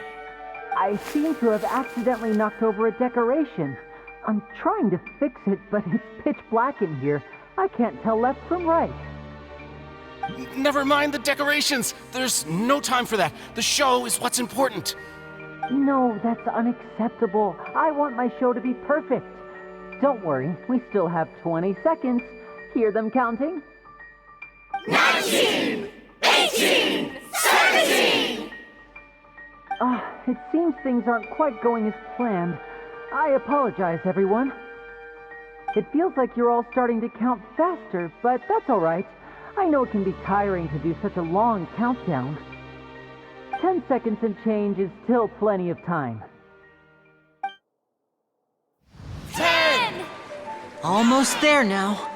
8! Swapping two people is harder work than you might think. Even a master magician like me can't guarantee I'll get it right the first time.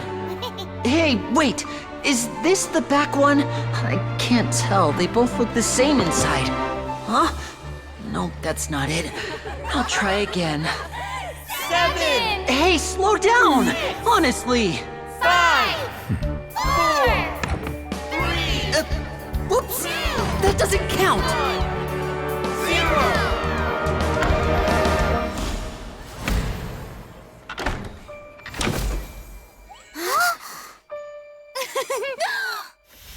Ta-da!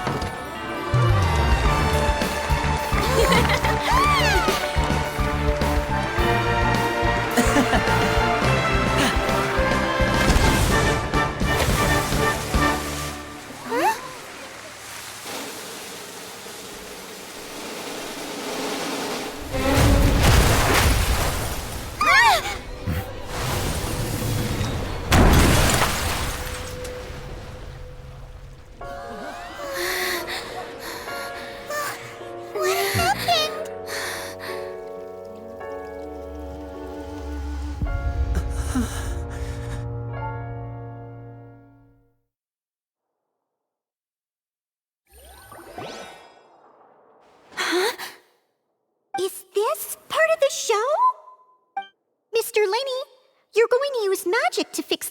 stage now, right? What happened? Oh no. Maybe this isn't part of the show. The girl was still in that box, right? This performance is over. Medical staff with me. Guards, secure the scene and detain all the performers. Seal the exits. No one is allowed in or out at this time. Yes, that's right. If this was just an accident, then we must investigate the cause. But if this was all part of some scheme, then those accountable will not escape the judgment of the God of Justice! No need to be alarmed, you two. We'll get to the bottom of this soon enough.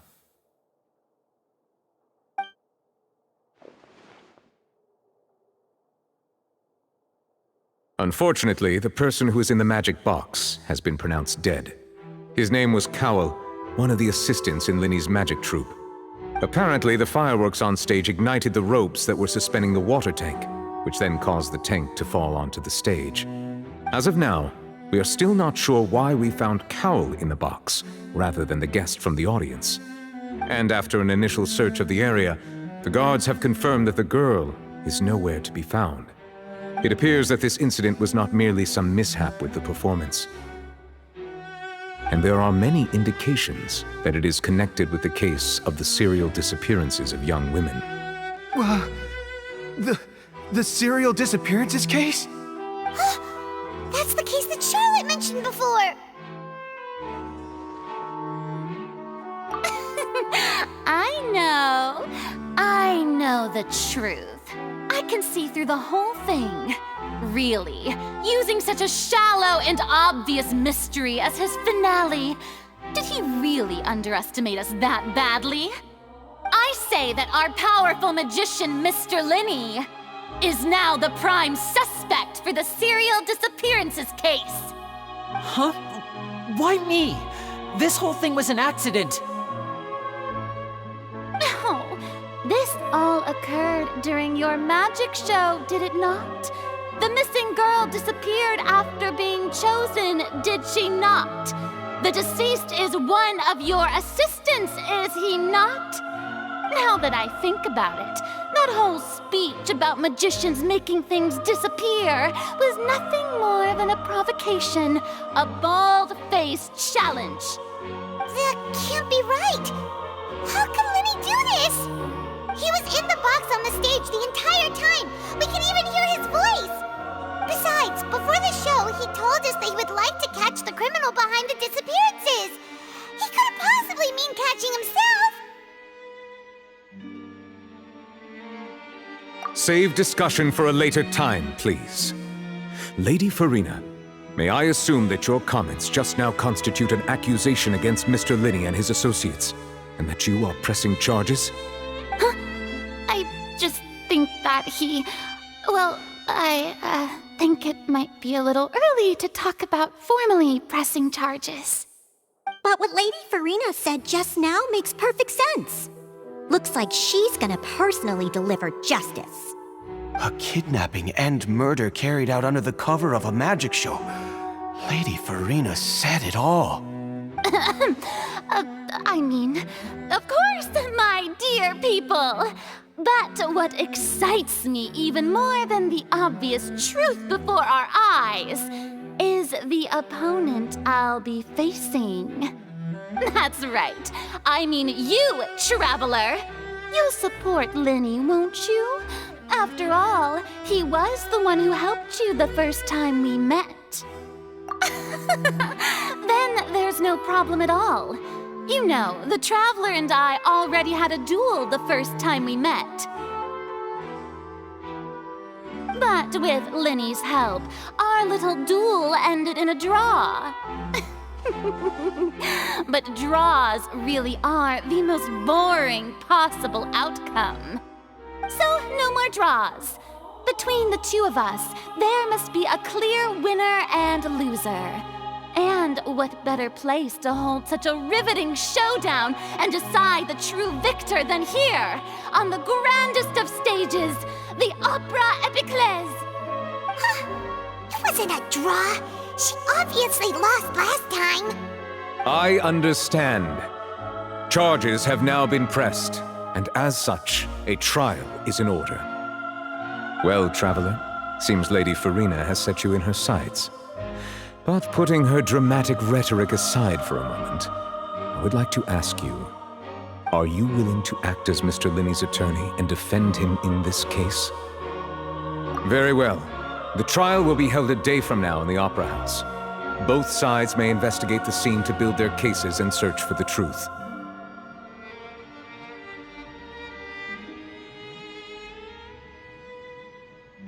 Lyney and his troupe are all potential suspects and shall remain within the Opera House. The audience may begin to leave in an orderly fashion once they have been cleared by the guards. A day isn't that long. Let's see what kind of case this big-shot outlander can build in such a short amount of time. I'm really quite looking forward to hearing it.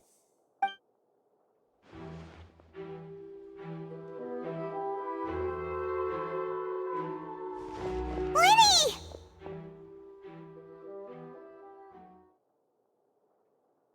Sorry about everything that happened just now. Were you frightened? Of course! Who wouldn't be scared after witnessing an accident like that?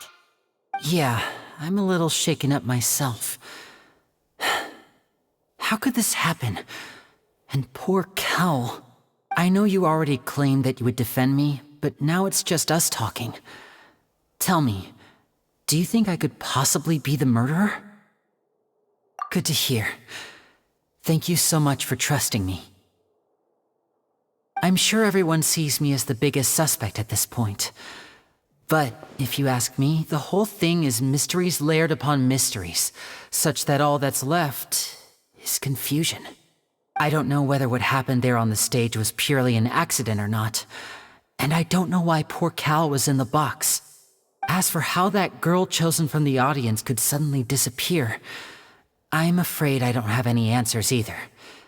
If someone tampered with my performance, then we need to figure out what they did.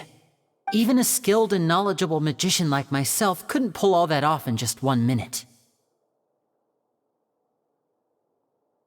Which is precisely why we need to investigate! As this book says, the impossible could not have happened. Whatever happened must have been that which is possible. Paimon bought them when we were reading at the bookshop in the city earlier. Pretty cool, huh? Don't worry, Paimon used her own savings to buy them. It wasn't from our travel funds. I think they look cute on you, Paimon. You have good taste, Lynette! That's the right attitude. Feeling depressed isn't going to help me now.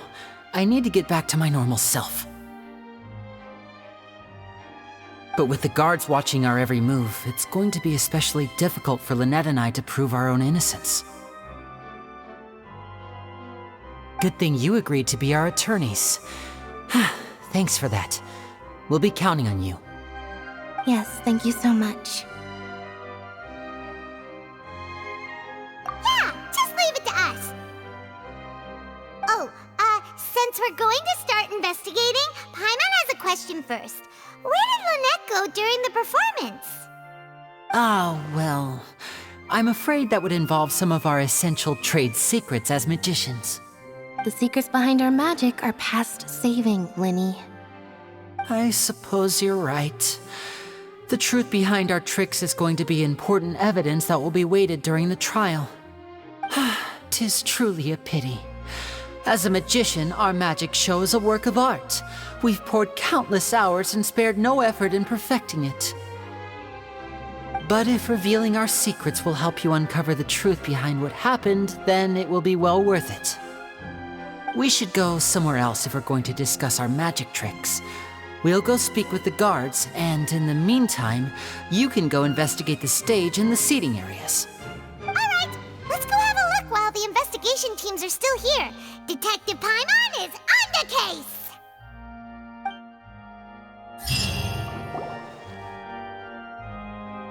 Hello, officer. How's the investigation going? I see. You must be the traveler that Lady Furina mentioned. Listen, I'll be perfectly honest with you. I'd avoid getting mixed up in this whirlpool of a mess if I were you. Huh? What do you mean? Come with me and you'll see. The deceased is one of Lyney's assistants, named Cal. Even though he hadn't joined the troupe long, he was hardworking and everyone generally liked him. The assistants are usually in charge of setting up and inspecting the props, as well as assisting with the show and keeping the crowd engaged. As you probably saw when you were in the audience, the water tank suddenly fell and smashed the box with Cowl inside it. This is the real mystery. We've already searched the scene and were unable to find any traces of the girl. However, if you look carefully, the box was positioned directly under the water tank. The ropes holding the tank were then burned by the pyrotechnics on stage, causing them to snap. All these factors lining up so perfectly makes it hard to see this as a mere accident. If anything, the more logical explanation is that the whole incident was intentionally planned, and Lyney is the most likely person to have access to all these areas. But he doesn't have a motive! Are you both good friends of his? Well, you can't say we're good friends, but we've known each other for a little while. So in just a short time, he was not only able to win your trust, but even convince you to act as his attorneys. I know there's no such thing as magic. The real trick of a magician is holding the audience in the palm of their hand. I've seen a lot of cases, and I can tell you that people are the least reliable kind of evidence. Sorry, I tend to be pretty straightforward. Just know that I'm warning you for your own good. Anyway, you may investigate the scene of the crime yourselves if you're curious. Who knows, maybe you'll be able to come up with some new evidence.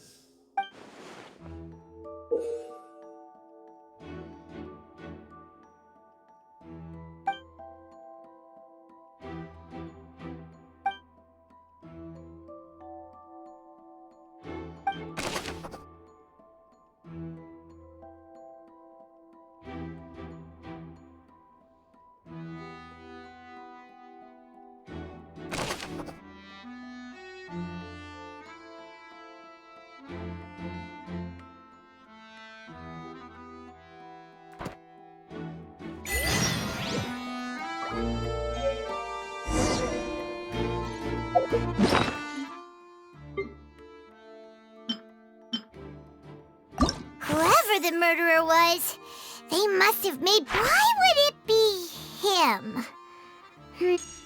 Why would it be...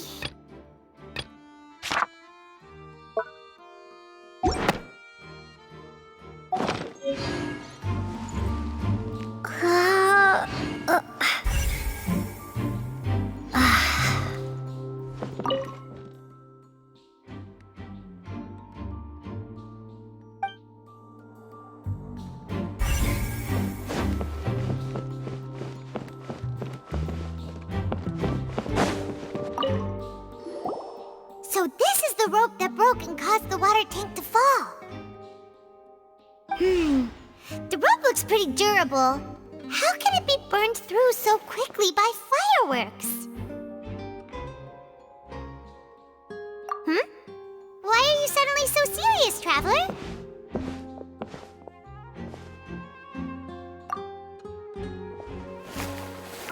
Whoa. Look! This bit is made from different material!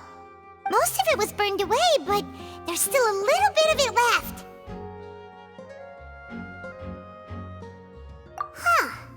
So if a rope meant to hold something was made with that kind of material in it, then that means... Wait! Why don't you write all this down? Let's take notes!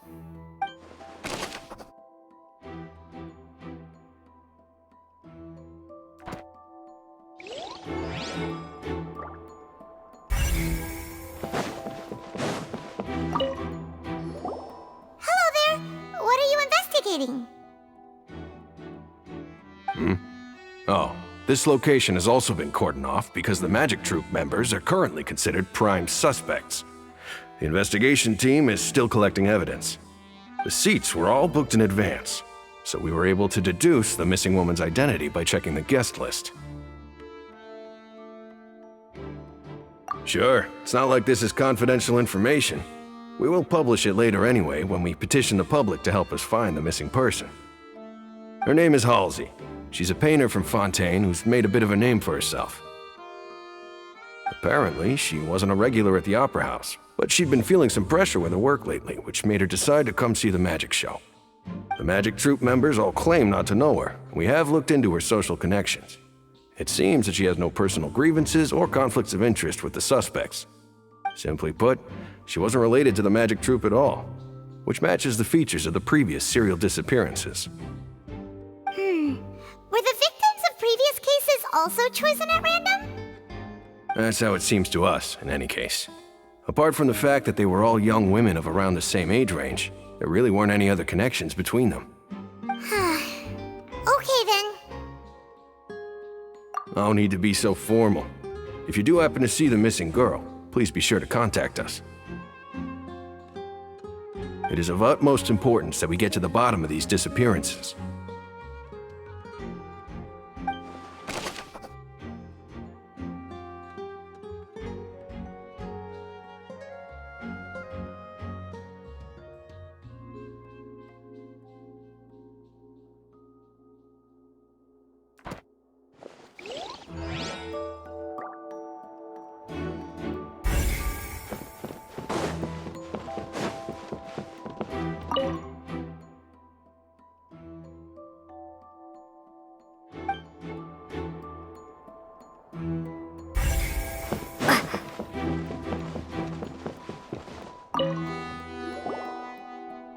The investigation team has some new findings.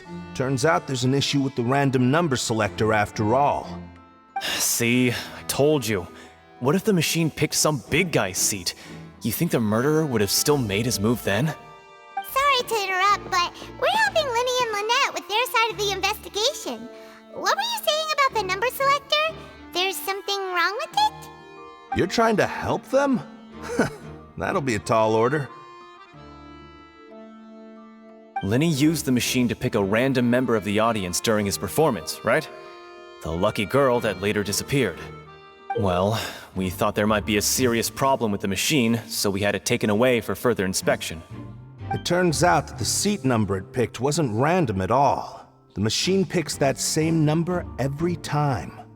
I'm sure you already know that you have to make a reservation in advance to get a seat, regardless of whether it's a trial or some performance. In other words, Lyney knew who would be sitting where from the very beginning. That much checks out. Lyney reserved our seats for us too. Bet you see why I was saying it'd be tough to make a case for Lyney. Even though it's bad for Lyney's case, Paimon had better write it down.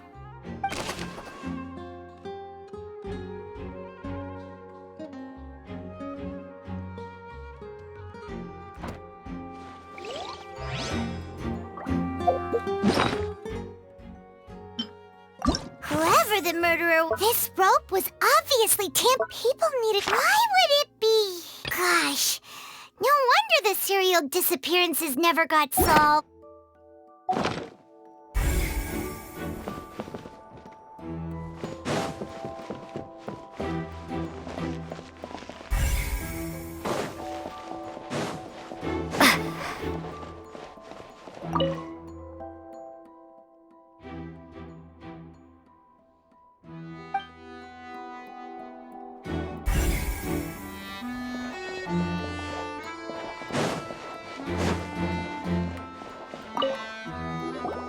I see that you're investigating the area. Well, it just so happens that I'm interested too. If you find any new and interesting leads, be sure to share them with me, all right? We don't have too many thoughts yet.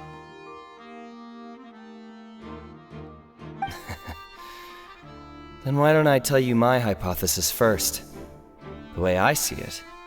And I'll start it with that loud thud. The thud? Oh, you mean the sound that happened during the countdown? Yes, exactly. It wasn't terribly loud, but I suspect that most people heard it. It's just that everyone was awaiting the results of Lyney's trick with bated breath, so no one paid it much mind. But now that the incident has happened, the thud has become an important clue. That makes sense. So, what do you make of it? I'm of the opinion that it may have been the sound of Lyney's accomplice, Lynette perhaps, jumping atop the water tank or something like that. And when the pyrotechnics went off, she cut the rope, sending the water tank crashing down. But wasn't the noise we heard too loud for that? Perhaps the balance wasn't right, leading to a particularly rough landing. Oh, that's true. I suppose I must reconsider. That does remind Paimon, though.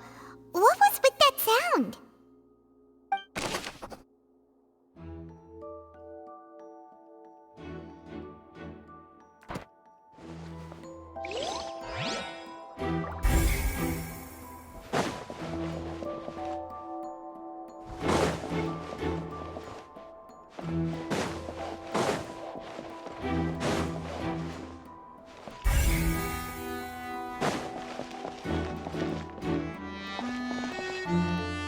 Lyney's still talking to the guards. It seems he'll have I think someone will be assigned to monitor us later, but that's alright. Lyney's still talking to the guard. I think someone will be Lyney's still talking to the guard. I think someone will be assigned.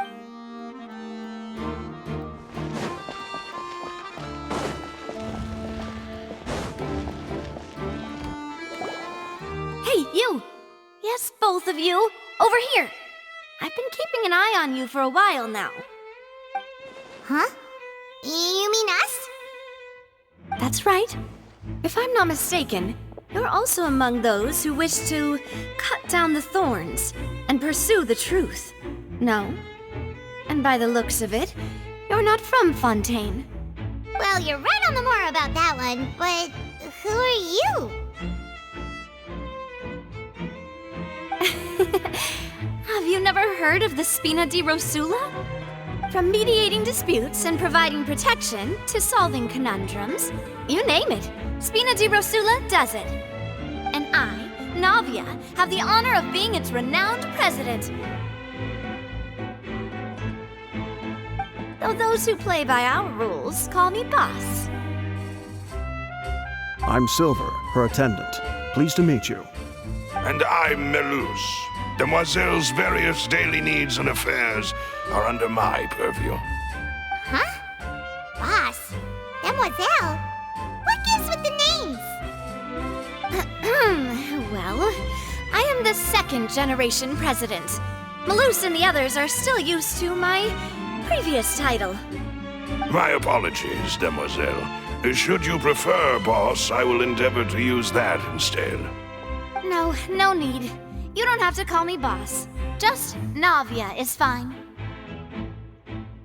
Okay, if you say so. Not that we're members of Spina di Rosula anyway. All merely trifling details. Never mind. Now, back to the situation at hand. That's right. I've always kept an eye on the serial disappearance cases. My interest stems from a matter back from my father's time. Judging from the look of things, I find Lyney an unlikely mastermind. Really?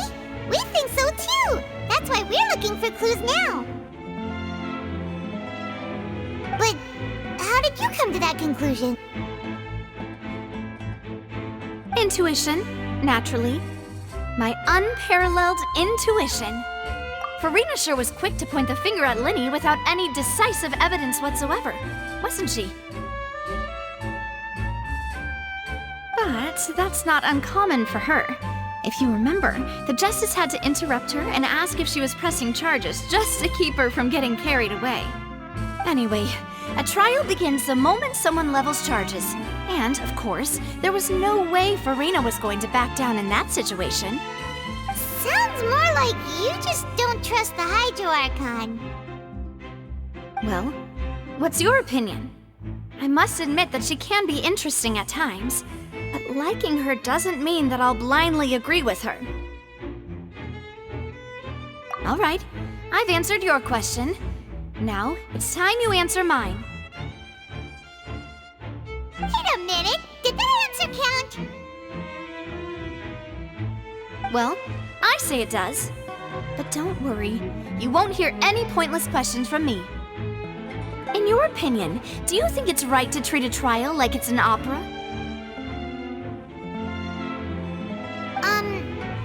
Well? And why would that be?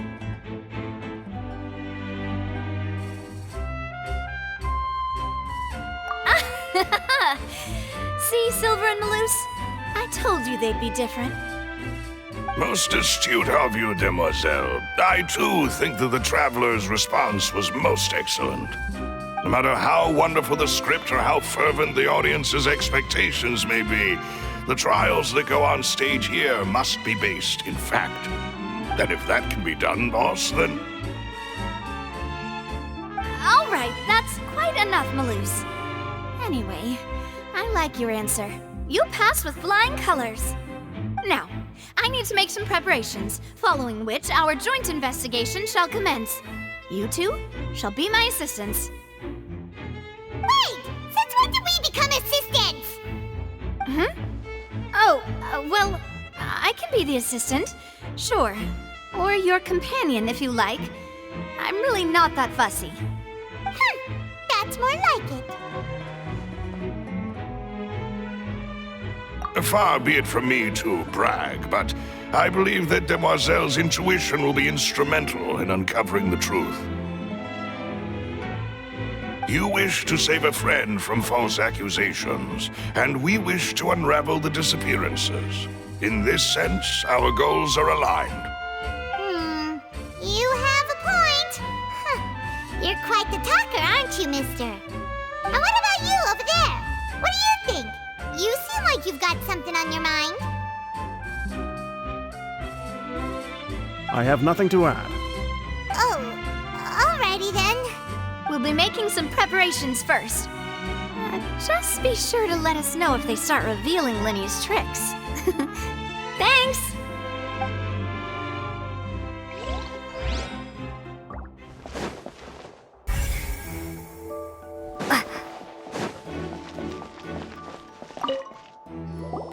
Sorry, but no one can freely enter or exit the Opera House at the moment. If you wish to leave, you must register your identity with us first. No, we're not leaving. We're representing Lyney and Lynette as attorneys, so we're investigating the case. Were you always guarding this entrance? Yes, after the Chief Justice gave the order, everyone coming in or out must undergo a strict inspection. So, the missing girl couldn't have left from here, at least, not from that point on. I doubt there was much opportunity then, either. How can you be so sure, Well, because I was in charge of security near the entrance at that time. I couldn't see Lyney's performance from here, which was quite a shame. Just my luck. But still, I did not abandon my post, and I stayed put no matter how loud the applause was. If someone had so much as even approached the door, I would have noticed it, let alone if they had tried to leave. We Melazines are good at that sort of thing, you know. So, it's safe to say the girl couldn't have left through here. Alright, thank you for your help. This will be useful info.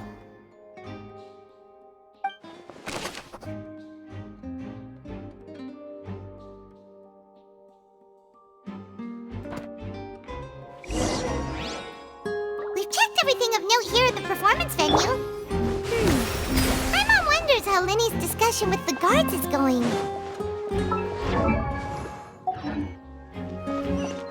Let's go see, shall we? Ooh, things are getting interesting, huh? We're about to see how magic is made. Understood. Then I will be going with you. Just so you're aware, I will be monitoring your actions and making notes as necessary. Very good. Thanks for being so agreeable. I'd pull a rose out of my hat as a gift for you if I could. You may spare the pleasantries. I'm just doing my job. You've arrived. Who's this? Me? I'm Spina di Rosula's guardian angel. If you've got a problem, I've got the firepower. Sorry, I got a little carried away there. Call me Navia. I'm a partner of theirs, and will be helping investigate this whole situation. And these are my companions. Would you mind if they join as well? Fine by me. Oh, new helpers? I would be most grateful. Well, let's just say we're tagging along. It's not every day you get to see the secrets behind magic performed on such a large scale. I appreciate your kind interest. Come with me. We'll be heading below stage.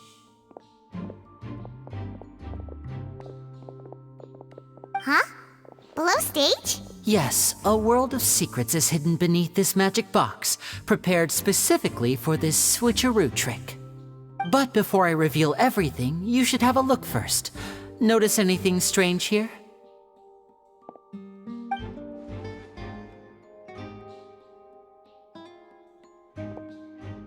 I'm not trying to be dramatic. Remembering the details of a trick will help you understand the methods used to perform it more easily. Huh. Weren't there balloons and other decorations here? Where did all that go? Ah, good eye. That said, you're still far from discovering the answer. The back? You mean the inside of the door? What's different about it? Paimon didn't notice anything. Very good indeed. I thought you might not be able to catch that, given that you were sitting in the first row. The back of this door was patterned. Those patterns are now gone, replaced by a smooth wooden board.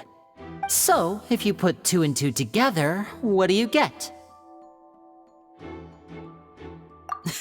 Exactly. All right, let's go. I'll tell you how it works as we head down.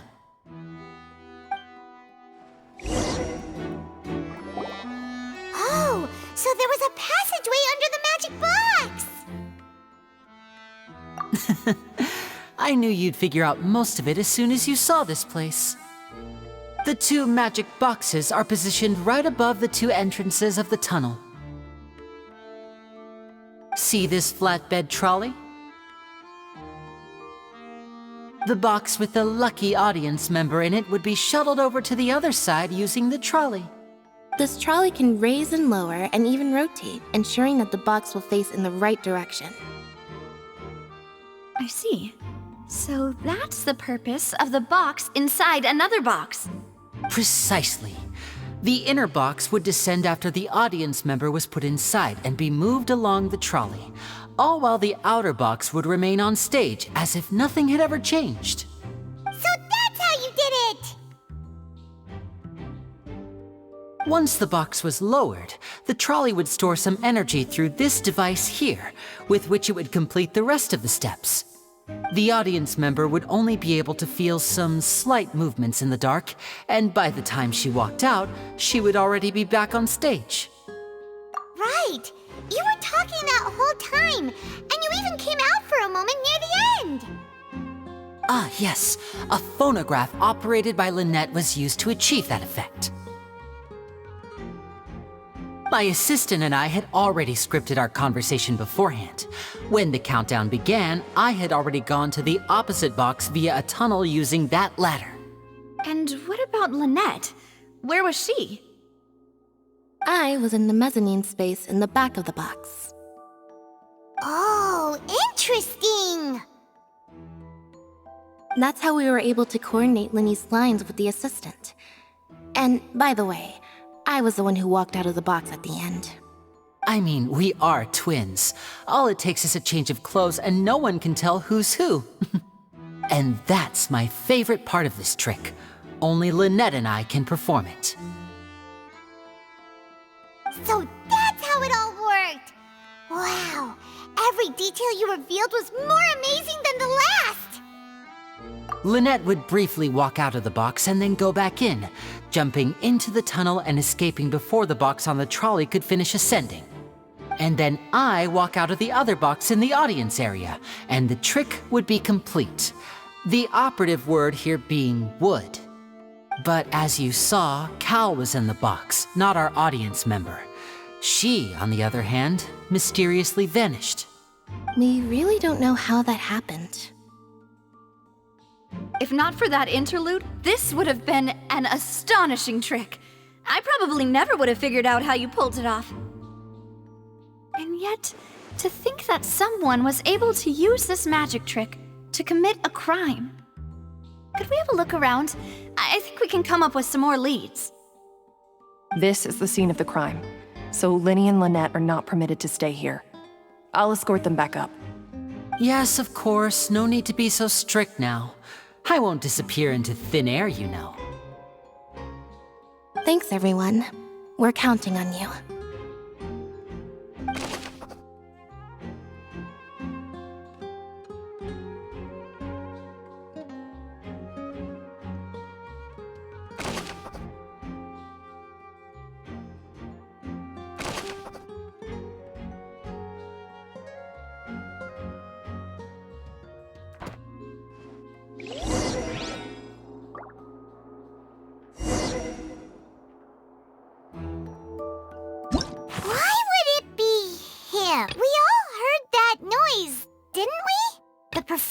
Would not have been visible from where the doors were guarded. Well, there was no chance Paimon could have seen that the box had 2 layers. And that's why only the 2 of them can perform this trick. Digging a tunnel just for a magic trick?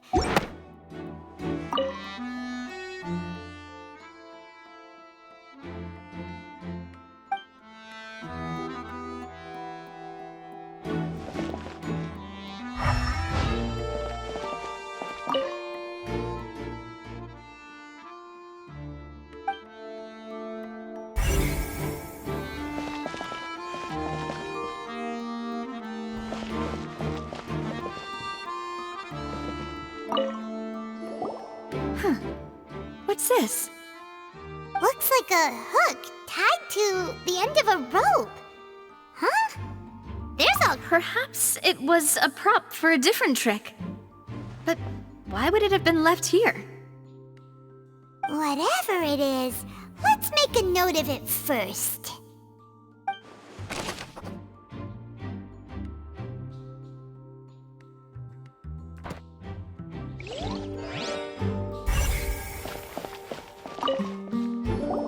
The floor is wet. Please be careful not to slip. Speaking of which, why would there be water here? Oh! Paimon knows!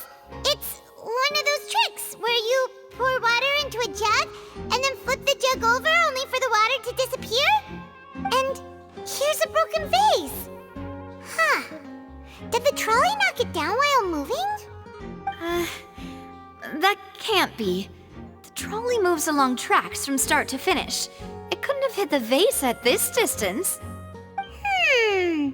Let's note this down too and think about it later.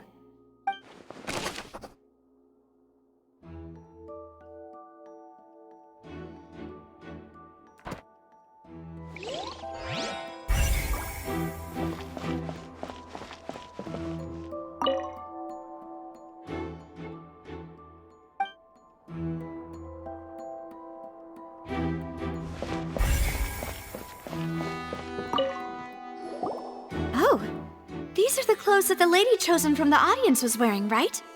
Her clothes are here, but she's nowhere to be found. Right! And do you really need to do that if you're kidnapping them? Ugh, this is so confusing. Paimon doesn't want to be a detective anymore.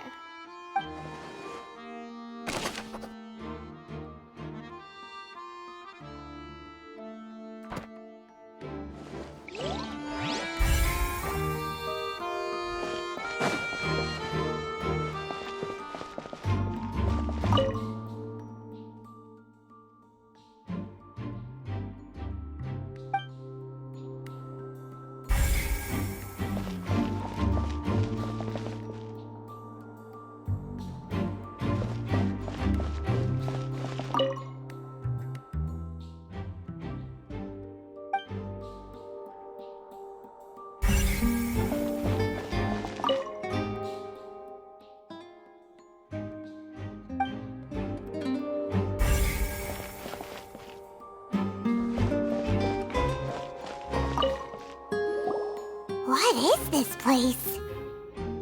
It seems someone could fit through here. Huh. Could this have been the suspect's escape route? Alone, perhaps. But if they had to pull another person with them, the space would be too narrow. But there are no other ways in or out of here.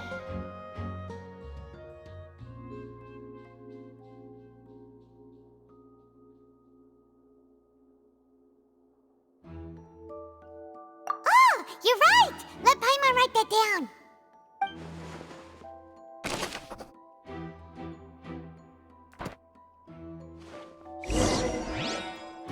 Seems we're just about done investigating down here. Yes, let's head back up.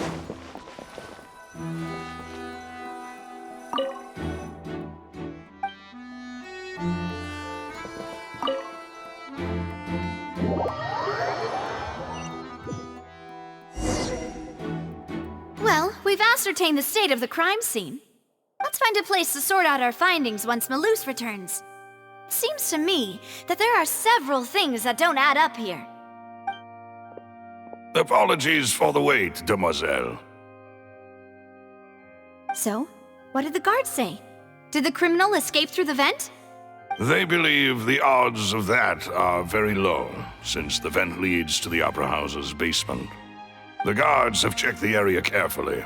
No one left through the basement during the performance or after the incident, and no one was found hiding there. So the tunnels become like a secret chamber then! You know, like the kind you usually see in novels! The plot thickens. Halsey's disappearance and Cowell's death are both quite inexplicable. No wonder Furina was so confident in her accusation. All the current evidence points toward Lyney and Lynette. In other words, the charges are very likely to be upheld unless we make some considerable progress. Charges and then trial. So if the charges are upheld, they'll announce a sentence? That's right. This is how a trial goes in the Opera House. During the proceedings, the Chief Justice and the Oratrice will hear statements from both sides. That's right. This is how indemnitium is produced. The statements from both sides, the defenses from attorneys, witness testimonies, and even the audience's emotions will all be projected on the Oratrice. To put it simply, it's as if the Oratrice has its own will, and is a judge in its own right. This also precludes any kind of favoritism on the part of the Chief Justice. And not that this has ever happened anyway. Once both sides have finished speaking, the Chief Justice will make his final decision. This, too, will be used by the Oratrice as a reference. Then, finally, the Oratrice will be consulted by officials. The result it returns is the will of justice itself. Huh? So that machine is the one that actually decides? Paimon thought Neuvillette called the shots. In practice, there is very little difference. Both have always come to the same judgment, which is why people have great faith in the Chief Justice. Ah, yes, the guards also asked me to convey that none of us will be allowed to leave this place before the trial. Huh? Why? Because we've chosen to act as the twins' proxies. That makes us persons related to the case. They're concerned that we might be colluding with outside parties, or that we might find outside help to disrupt the case. And even if that were not so, it could prove problematic if we happen to spread key information about the case ahead of time. I'm ready to break out at any time. Whoa, whoa! There's no need for that! Paimon thinks they have a point. That said, are they providing food? Of course. I just hope you don't mind the lack of options. I'm afraid that catering to all tastes is not in the cards, nor is any guarantee of balanced nutrition.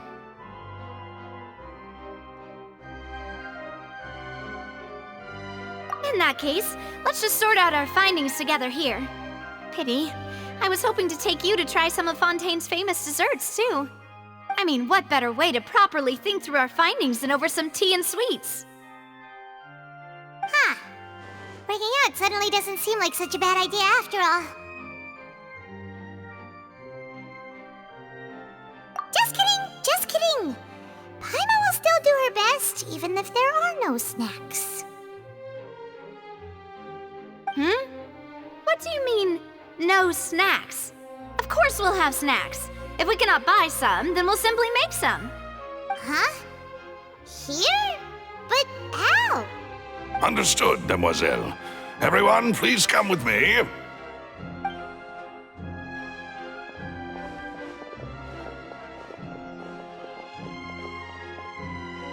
Wait, you're carrying a portable stove with you? Yes, I must be prepared to meet the demoiselle's baking needs whenever the fancy strikes her. I have eggs, sugar, and almonds at the ready. Good work, you two. Then I'll get to it. Please sit tight for a moment. You'll get to taste my awesome snacks soon enough. These three are quite the interesting group.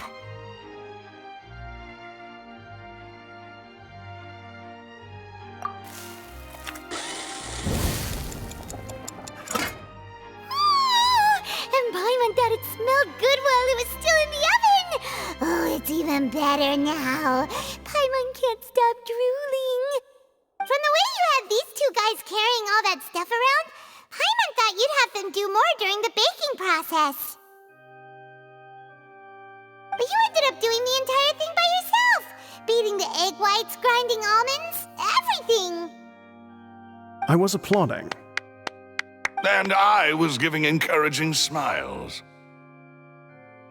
Paimon was just thinking, aren't you worried about getting your fancy dress dirty beating egg whites and baking like this? Well, I don't think it's carved in stone anywhere that fancy ladies can only read books, sip tea, ride horses, and play the piano. I just really enjoy making snacks. Don't underestimate beating egg whites, by the way. It's a real arm workout. You also need to beat them to just the right consistency, or your macarons will crack. Anyway, give these a try, fresh out of the oven. There's 3 for each of us. Only 3? Well, eating too many sweet treats might send all that sugar to your head. You wouldn't be able to think clearly about the case on a sugar rush, would you? Tea is ready to be served as well. This is Demoiselle's favorite, strong black tea with a floral fragrance that clears the mind and lifts the spirit. No need for concern. I'm merely doing as I should.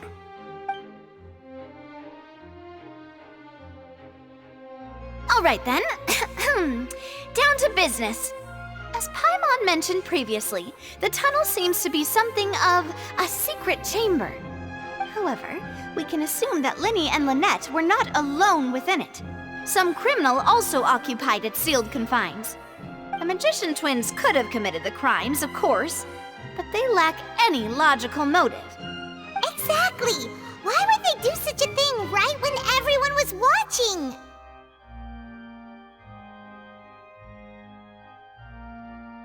The flower vase and the thud we heard during the performance could indicate some altercation between Halsey and the criminal in the tunnel, resulting in the shattering of the vase, the discarding of her clothes, and her abduction. Perhaps the criminal thought that since she was chosen from the crowd, she would be too easy to identify if she was still wearing the same clothes. Paimon thinks that makes sense, but the real trouble is... True. None of the clues we found thus far support the existence of this third person. But the only people left to consider are both technically victims, whether it's the missing girl, Halsey, or poor Cowl. Huh. Could Halsey have secretly made modifications to the magic props in order to murder Cowl before making her escape? That's right. And even if she had tampered with the setup, she would need to understand the entire trick to pull it off. Nor does she have any motive. The guard said that she has never had any dealings with the Magic Troop's members. Were we not thorough enough in our search? From the sound of things, this is turning into an impossible case. You're macarons are amazing though, Navia. They smell great! They're nice and crisp and super sweet! They are my specialty after all. And I see you've already had 5 of them. What? 5? Oh, that can't be right! Paimon only counted 3! Honest! Please don't worry about it. At my age, a few less sweets might actually be a good thing. No! Being greedy is one thing, but Paimon knows how to count. Besides, Paimon knows that if she ate too many, then others wouldn't have enough.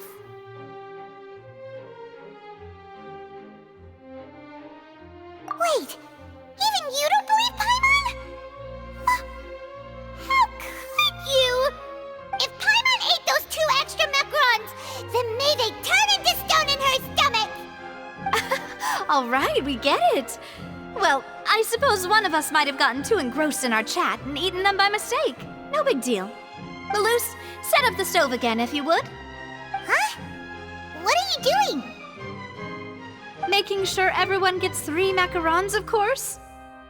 Exactly. We don't want to trouble you. As you wish, demoiselle. And I have the egg, sugar, and almonds. Well, this really is your hobby, huh?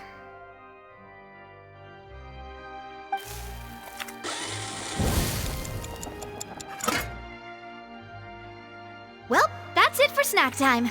I'm going to have another look around the area. I don't know what we're looking for yet, but we've still got some time. As attorneys, I suggest the 2 of you think the case over again. It would be awkward if you got all tongue-tied on stage during the trial. All right, thanks for your help, and for the snacks. It was nothing. A small task for the Spina di Rosula. Silver, Maloose, it's time to go.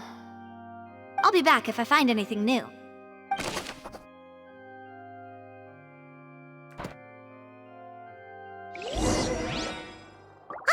It's time to put our heads together. We've got to get our defense ready for the trial.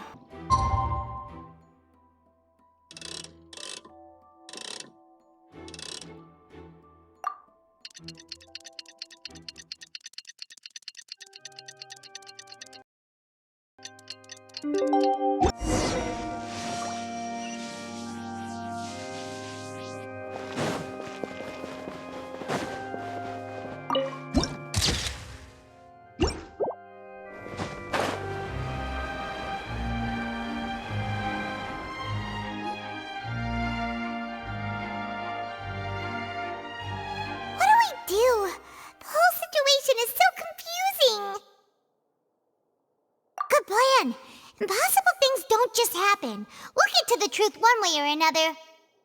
Just relax. Even if everyone else suspects Lyney and Lynette, at least we will be supporting them from the stands. Besides, I doubt Furina understands any more about what happened than we do. Thanks, Navia. Well, we'll be going then. Best of luck to you.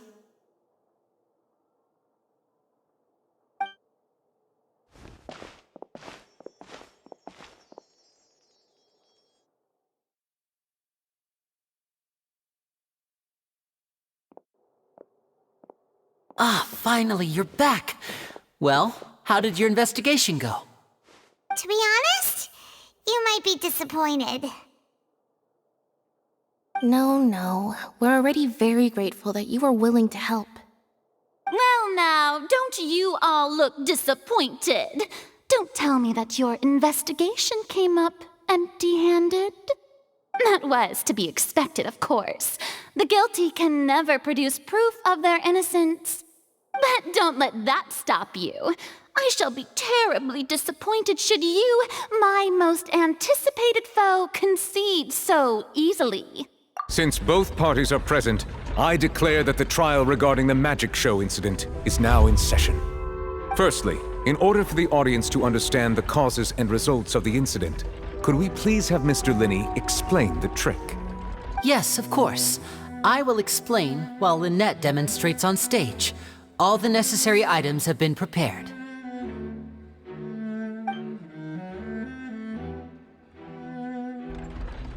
Thank you, Mr. Lyney. In that case, I take your statement to be that you ran to and remained hidden within the magic box in the audience stands once the trick began, and thus could not have committed the crime. Is this correct? Yes, that's correct, Your Honor. In that case, I call upon the prosecution. Lady Furina, do you wish to refute his statement in any way? Why, of course I do. Allow me to take the first shot and break this case wide open. Mr. Lyney is clearly lying. There is no way you could have been in the box the whole time if you were to abduct Halsey and murder Cowell. In fact, I'd say you were hardly in that tunnel at all. That is simply your hypothesis based on the presumption that I'm guilty. Oh, is that so? And if I may ask, what did you hear while you were inside your box? The roaring countdown of the crowd, of course. That's how I kept track of the time and built anticipation for the finale. And you didn't hear anything else at all? Nothing that might leave an impression of any kind? No, nothing. I see. But when the count reached 30 seconds or so, there was a thud. One so loud that I believe practically everyone heard it. Huh? Hey, hang on. Something's not right here.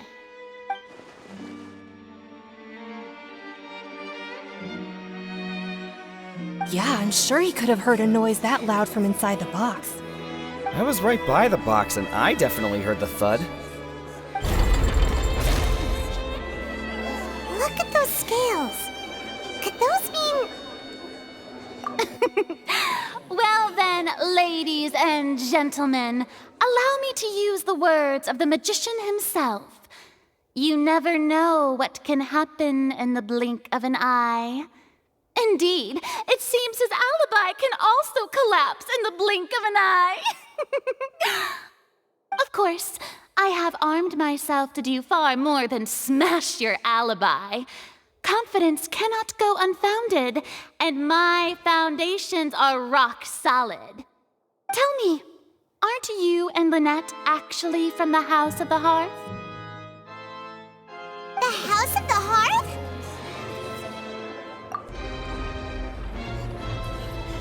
No wonder they did something like this. So the serial disappearances were the Fatsui's doing. Now it all makes sense. I've got a feeling that what happened on stage probably wasn't just an accident. That's irrelevant. Our identities have nothing to do with what happened. Indeed. Then perhaps you could tell us everything that happened during that 1 minute. Your first priority is to prove yourself innocent, after all. I'm sure there is little that needs to be kept secret now. Unless your script already has holes in it. The Outlander is speechless. My, oh my, don't they look flabbergasted? Now comes the infighting and discord, I suppose. This was almost too easy. Oh, good thing I made all those preparations. Seems the all-nighter I pulled last night is really paying off. Hey, Lyney, why didn't you tell us this before?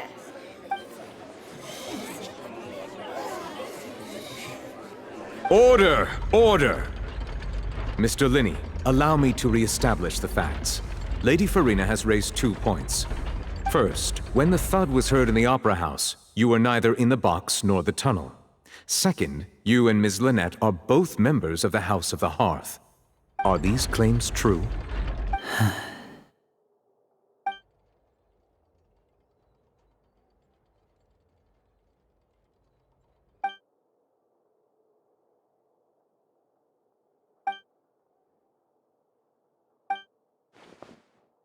Please answer my question, Mr. Lyney. I'm sorry. Yes, they're true, Your Honor.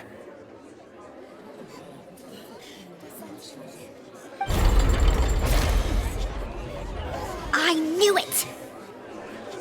Well, that's it. We might as well move on to the sentencing already. What should we do now? Granted.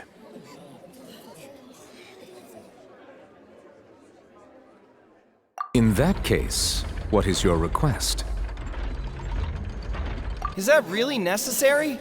They're already as good as guilty. The defendant deceived their own attorneys. What is there left to discuss? Order! Order, I say! Your request is reasonable, and we shall adjourn. This trial will reconvene in 1 hour. So you would stick to Mr. Lyney's defense even after knowing what you do now? You certainly have more professionalism than I thought. In that case, my dear audience, let's allow the joy of victory to steep for a little while longer.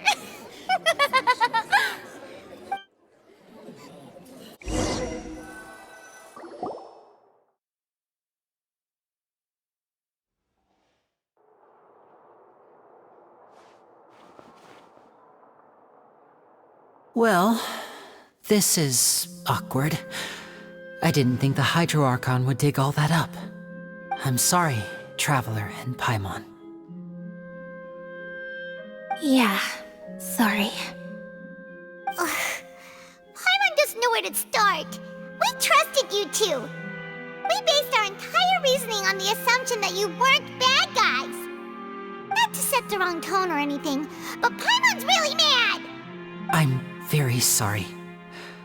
I know you're angry, and reasonably so, but please, let me explain. I know you've clashed with the Fatui several times before.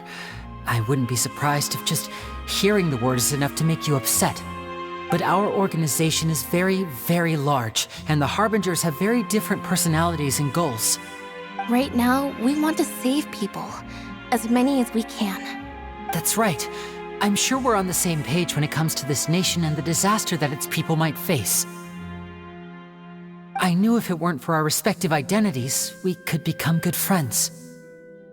That's why I didn't wish to flat out lie to you, but chose to hide some details instead. The truth is very important, but being completely transparent about everything would see us spending more effort than we need to. Right. So, you be the judge. Heck, if I were you, I fear that I'd even struggle to trust me at this point. You met a Fatus who works as a magician, a trickster by trade. All by coincidence, too. But still, I'm asking you to trust me. I am no criminal. At least, not in this case. Sorry. Please forgive us. Well, you both say that, but... Right, let's hear your answer first, and no lies now! Of course. I'll answer any question you ask. We've been trying to find out how the Oratrice operates. We want to know why it has a consciousness. Why can it deliver sentences accurately? During our investigations, we learned that the machine's core is beneath it. From that moment on, Lynette and I have been designing this box swap trick, with the objective of getting close to the core. Is that why you needed a whole minute? That's right. In truth, the audience would take about 75 seconds to count down from 60, while I would only need 15 to get to the opposite box. So, after jumping into the tunnel, I accessed the Opera House basement via the vent, and went to investigate the room in which the core is stored. That air vent was created during the construction of the tunnel specifically to execute this step. Well, nothing. As soon as I reached that room and was about to investigate, I heard someone's voice. Which should have been impossible, of course. I was quite certain that I was the only one in the room. That voice seemed to recognize me and tried to speak to me. I chose to err on the side of caution and retreated the way I came. On the way back, I saw the broken vase and the clothes on the ground, but the countdown was almost finished, so there wasn't time to give it any thought. After that, The homicide occurred just as you saw.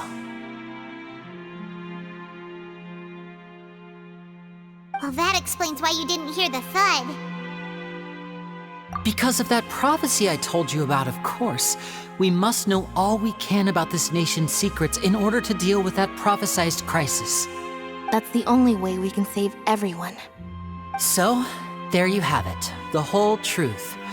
I swear, I didn't hide anything from you this time. It was never my wish to proceed under this cloud of mistrust either. But like I said earlier, you can be the judge. If you want to leave because you don't trust the Fatui, there's nothing I can do to stop you. Well, Traveler, you decide. Paimon will follow your lead however you choose.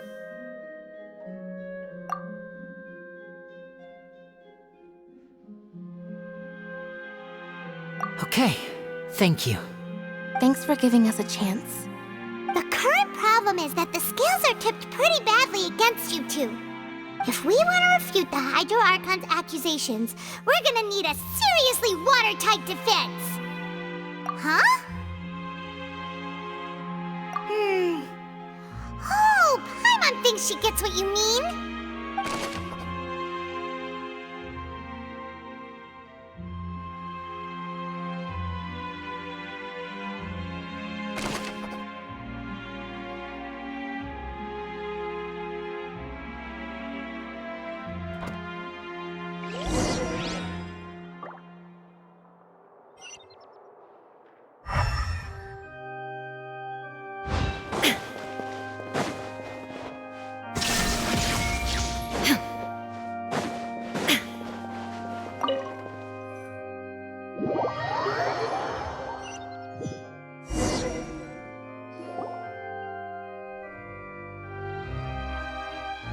Both parties have returned to their positions. Let us continue the trial. When last we left off, Mr. Lyney acknowledged the new evidence presented by Lady Furina as fact. Therefore, Lady Furina may continue stating her reconstruction of the events. Ugh, that took long enough. Now then, if everyone would lend me their attention. At this stage, let's revisit that scene from Lyney's perspective.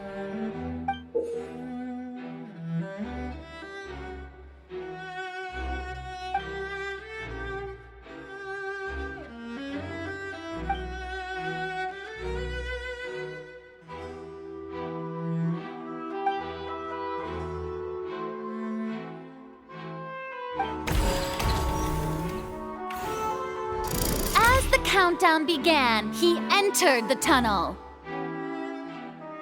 When the flatbed trolley passed, he opened the box and got into an altercation with Halsey, which caused the loud thud. He did not realize that this sound could be heard by everyone in the opera house, which is why he claimed earlier that he could not hear the sound. Finally, he used the vase to knock her out, before making her change clothes to prevent others from recognizing her. At this time, Cowell arrived in the tunnel, having heard that strange noise, and caught Lyney red-handed. So Lyney proceeded to knock him out too before stuffing him into that box. Afterward, Lyney passed the unconscious Halsey to his accomplice through the magic box in the audience stands, before operating the devices such that Cowell's death would be ruled an accident. And there you have it. That's the truth behind what happened. Does the defendant's side have any objections to Lady Furina's description of the events? The key to refuting Lady Furina is the order of events. What Lyney experienced and what he saw.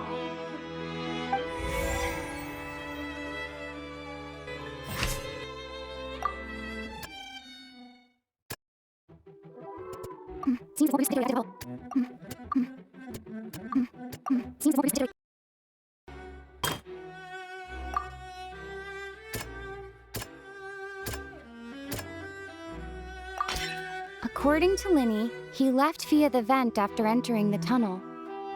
He couldn't have had that altercation with Halsey.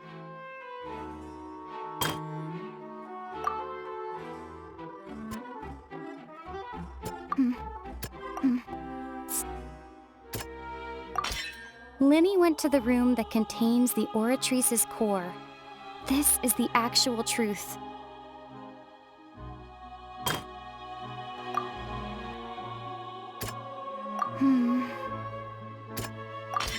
Lyney did not take part in the underground altercation.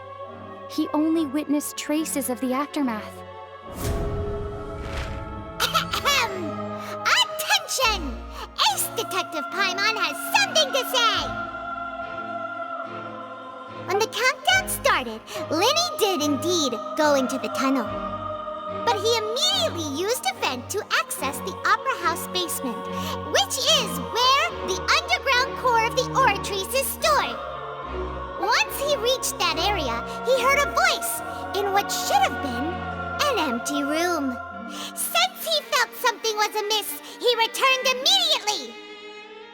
The crime scene had already developed by the time he reached the tunnel again, and in order to complete the magic trick, he did not remain there for any length of time. Finally, he reached the surface, and that was when the accident happened from his point of view. Therefore, he's innocent!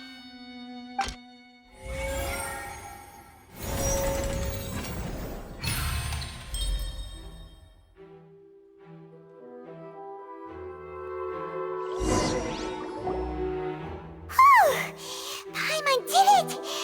Paimon actually managed to say all that! Wasn't it awesome? In other words, you believe that he knew nothing of the incident? That's right!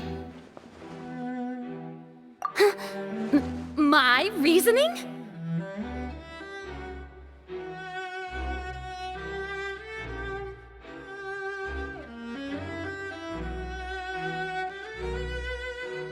If that's the case, then if Carol hadn't entered the tunnel, who was the entire setup meant to kill? Assuming that what you say is true, Lyney only needed to kidnap the young girl to cause a new disappearance case. What would the point of killing someone on stage be? Oh, they have a point. That's right, you tell him! And that's why they're partners of mine. They've managed to turn things around. Oh, well, your denial is very strident, I'll give you that. But what proof do you have to back your claims? Of course I do. If he had been in the magic box the whole time, how could he have not heard that sound? Why do you ask? You're saying that he wasn't?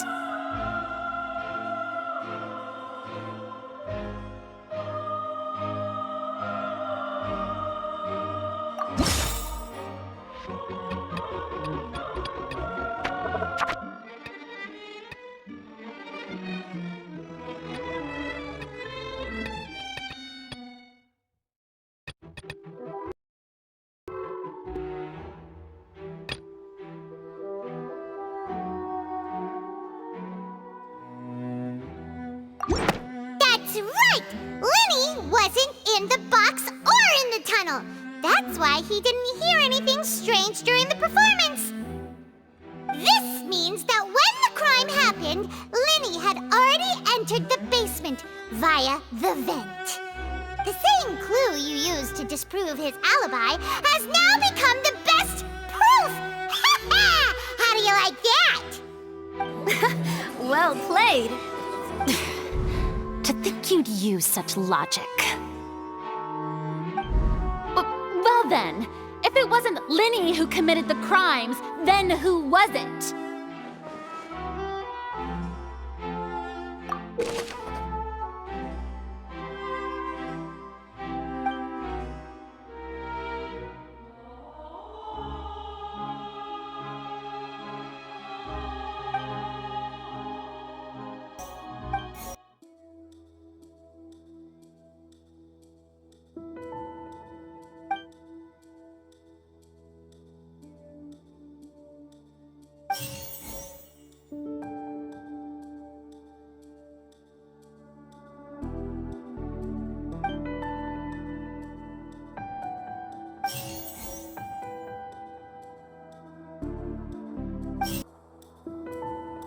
The deceased's name is Cowl, Lyney's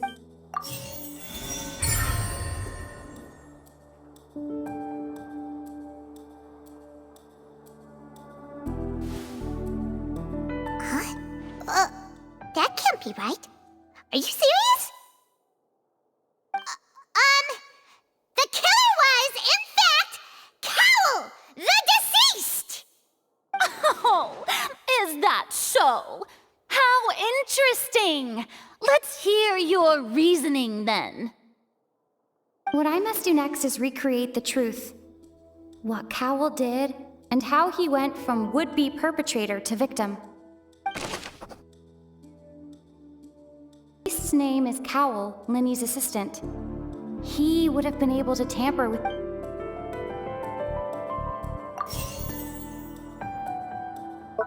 The sound we heard may have come from a... Lyney was not in the tunnel at...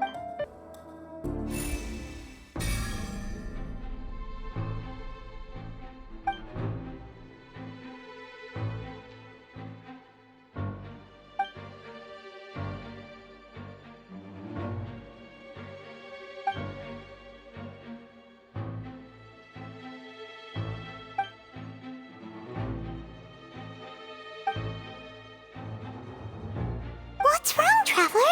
Are you still having trouble figuring things out? I see how it is. So this was all just a bluff. And here I thought you had something to show for it. But it seems you're still far from the truth. Look, since we're at a dead end, why not consider a different track?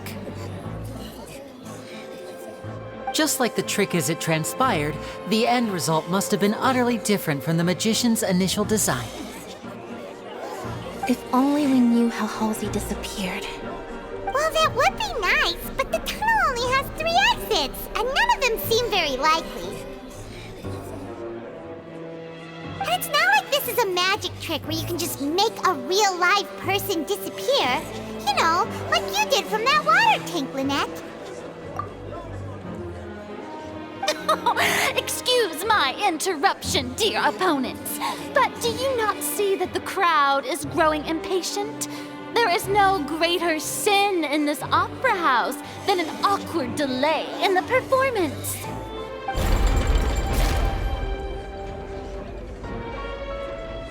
If the defense is unable to make further effective arguments, we will move on to the next stage of the trial.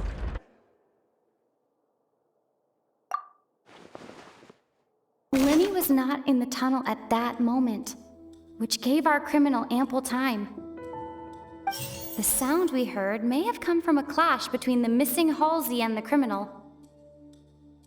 The deceased's name is Cowl, Lyney's assistant. He would have been able to tamper with the equipment. The vase was not broken by chance. It was used to cover important evidence. The water.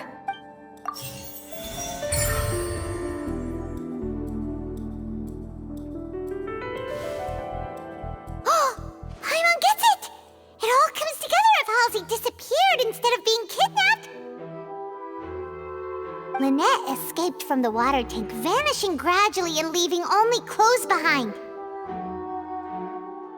If there's a similar method where a person could be transformed into water...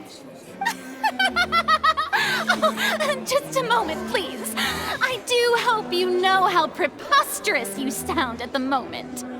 How could a person ever be transformed into water?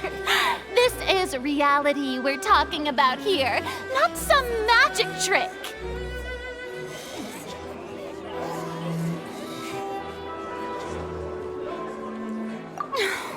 Must we really? I should think that of anyone. Your friend Lyney already knows this truth very well.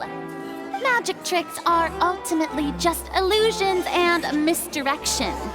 But Halsey's disappearance is very real. We're talking about 2 completely different things. Even so, I trust the Traveler's judgment. The truth must be out there somewhere. Perhaps some new line of reasoning may open if we try to gather all the focal points that don't make sense. Since Cal was the deceased, we haven't placed much attention on him. But given that we aren't making much progress with the case, it wouldn't hurt to have a look at his belongings, would it? People really do come up with all sorts of harebrained schemes when at the end of their rope. The way I see it, your suggestion that we broaden the scope of our investigation is nothing but a tactic for stalling the trial. Nevertheless, I believe that this is a reasonable request on the part of an attorney. Since the trial does indeed appear to be at an impasse, I believe that additional evidence may help us make more progress. Guards, please step into the lounge and examine the personal effects of the deceased Cowell.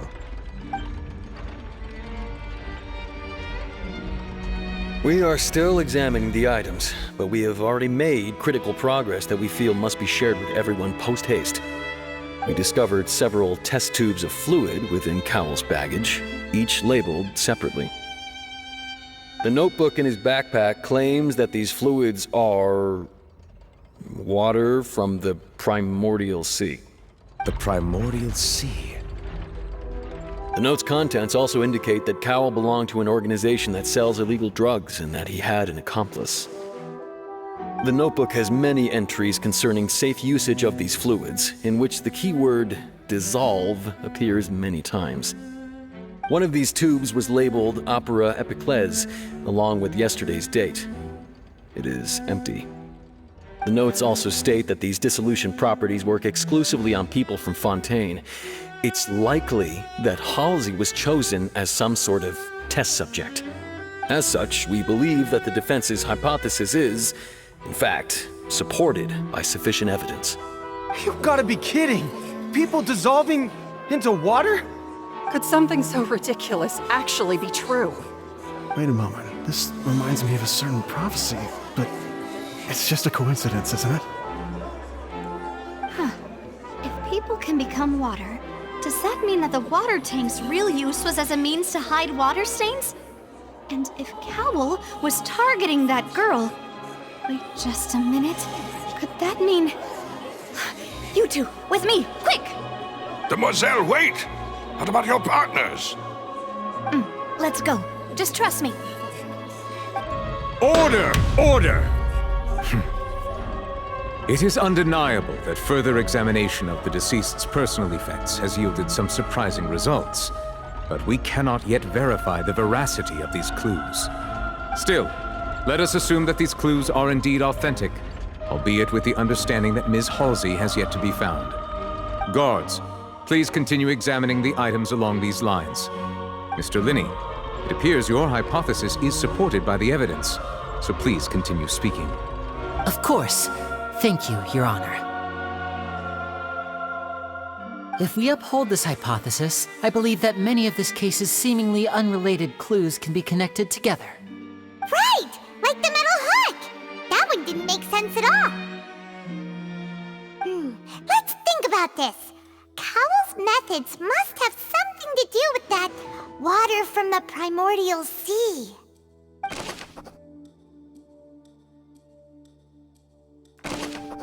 Now it seems like the hook rope was... The deceased's name is Cowell, Lyney's... There was something else within the... The water from the Primordial Sea...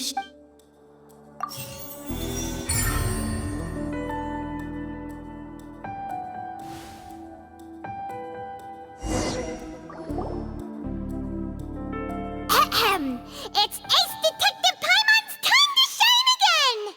In the original plan, Cowell would tamper with the water tank rope and the number selector securing his target. When the magic box containing Halsey was lowered, the metal hook would retract gradually and pierce the balloon at the top of the box. When the balloon attached to the box popped, the water from the Primordial Sea inside it would pour down and dissolve Halsey. Afterward, Cowell would enter the tunnel and break the flower vase to conceal the water inside the tunnel, with the remaining evidence being covered up by the water tank on stage. But he encountered something unexpected in the tunnel and wound up being fatally hit by the same water tank he meant to use to cover his tracks. Huh. That does make sense. That actually links together a lot of the more confusing pieces of evidence. Oh dear, what do I do? Even I think they sound convincing now. Have I falsely accused an innocent person? What a humiliation. Now, it seems like the only point of contention remaining is the exact circumstances that led to Cal's death. His notes mentioned he had an accomplice who could be related to the situation. On that note, the guards have just contacted me indicating that they uncovered new evidence. I shall now invite him on stage to share it with us. Thank you, Your Honor. We were just inspecting the luggage of the other people involved in this case. And we found an identical sample of the water from the primordial sea among Lyney's personal effects. What? That can't be. Oh, I see. Well, how wonderfully comedic to have your own counterattack only to come back and wound you. Does this not clear all doubt?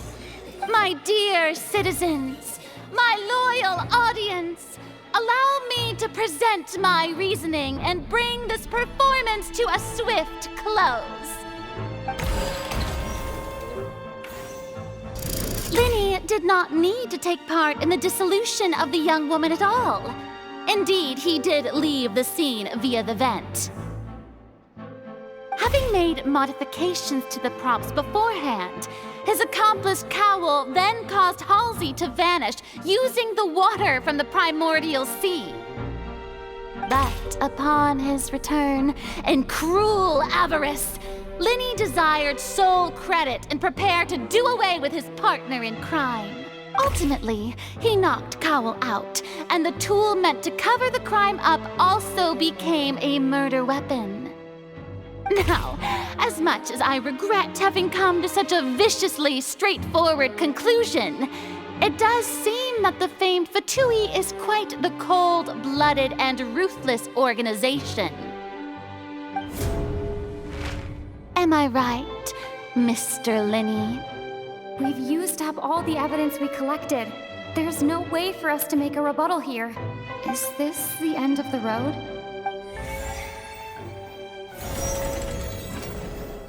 Oh no! Paimon can't think of anything either. It doesn't look like there's any way around. Seems using the water as new evidence was too good a move. I think we've all seen enough now, and we have ample witnesses to my flawless reasoning. I believe this is indeed the finale. Now then, my good, noble Chief Justice, should we not, in your view, move... Excuse me, everyone, but I must interject. Miss, I must ask you not to shout, and to respect the ongoing legal proceedings. Oh, come on, don't be hasty. I have a good reason for interrupting, you know. Now, would anyone here like to take a little break from all this debate and see a little magic? I'll show you an amazing trick, one that can bring a young woman who has disappeared back in the flesh, right before your very eyes. Please, do the honors, Mr. Lyney, if you would be so kind.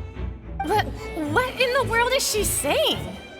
No offense, miss, but miracles like that are beyond my scope as a magician.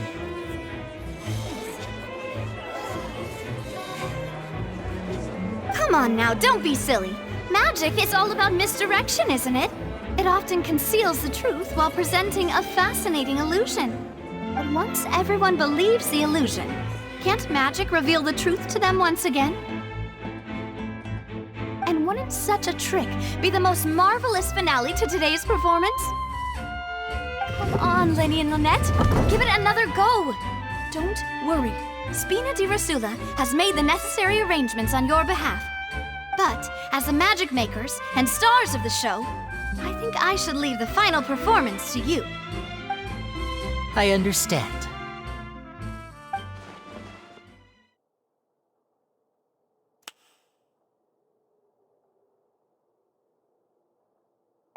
Voila!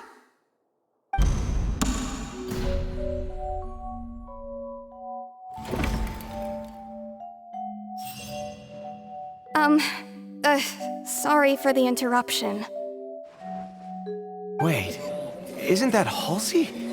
So the whole thing about people dissolving wasn't true after all?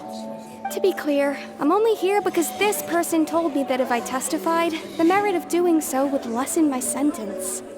I was hiding outside this room listening to the proceedings because I was afraid that I would be the one put on trial. I was just feeling happy that no one had noticed me, and then before I knew it, she caught me. That'll teach you to underestimate us three. Where should I begin? I'm sorry. I'm the one who killed Cowell. I admit it. But what? Why? Firstly, my name isn't Halsey. It's Lillian, and I'm originally from Mondstadt.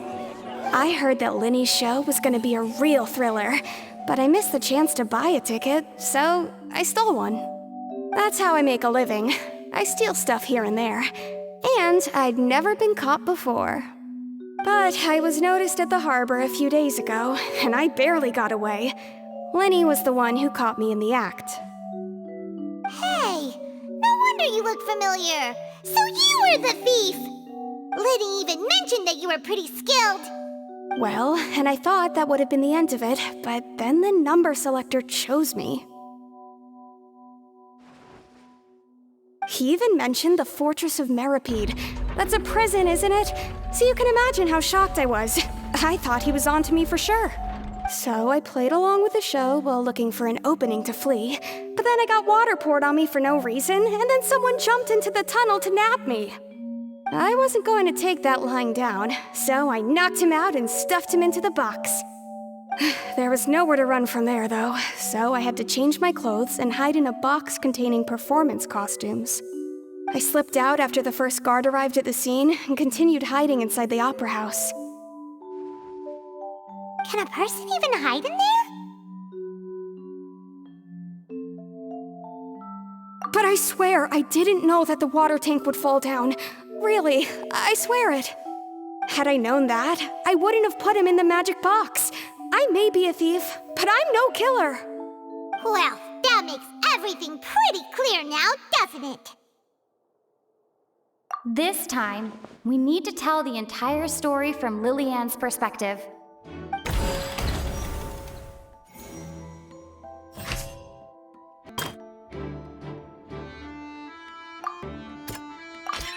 The strange sound wasn't from a fight. It was Lillian's attempt to break out when she was frightened.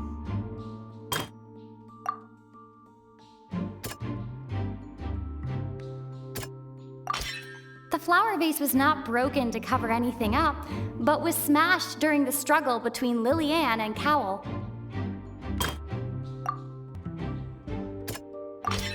Lillian was afraid that she would be recognized if she left, so she changed clothes and hid, biding her time.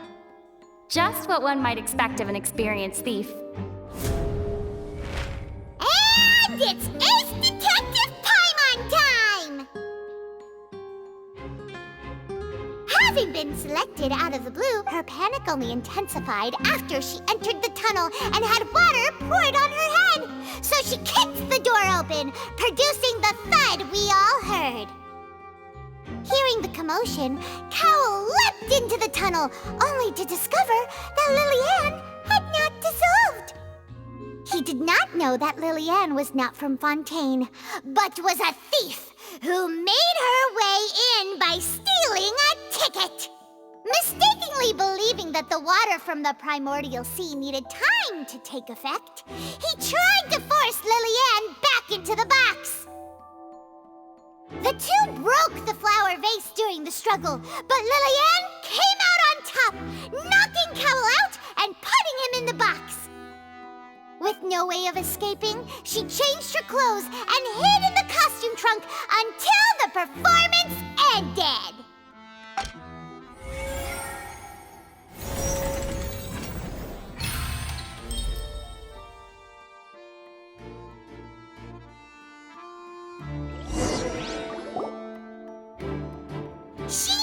that she would have to go through guard inspection if she tried to leave afterward. So, she has been trapped in the Opera House these last 2 days. She had already become desperately hungry by the time we were chatting over macarons. So, she swiped 2 of them right under our noses.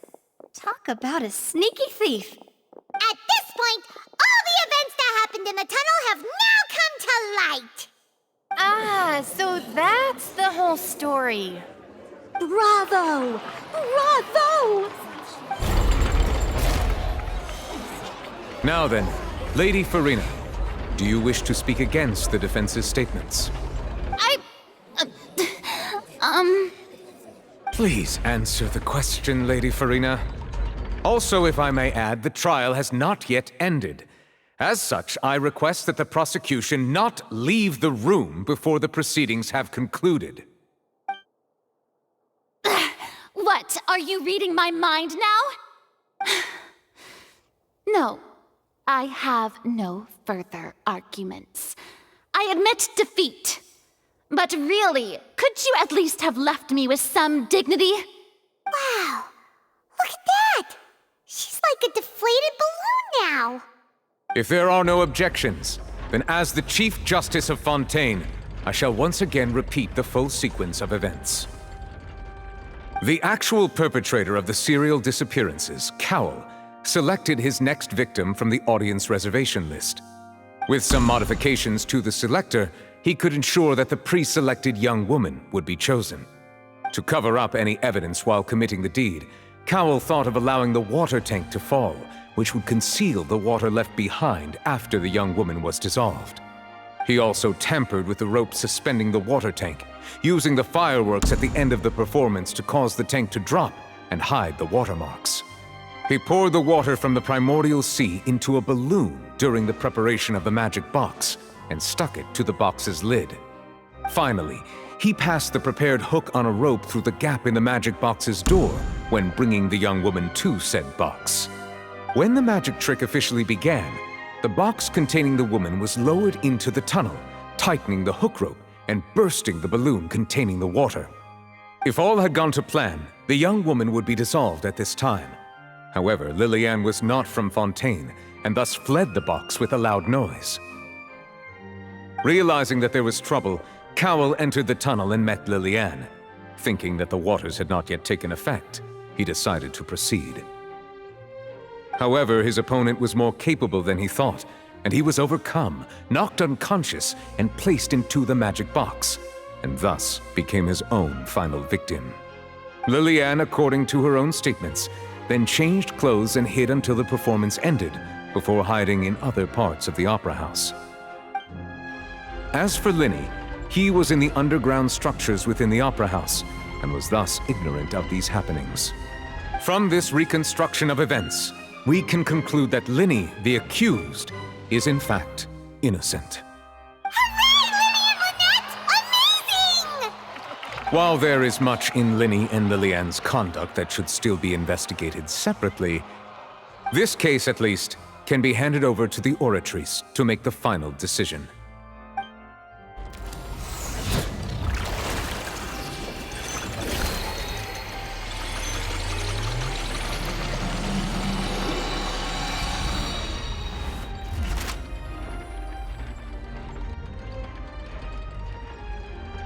As such, Lyney and Lynette are officially declared not guilty.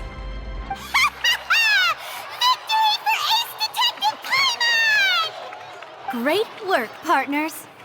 Thank you all. Thank you so much.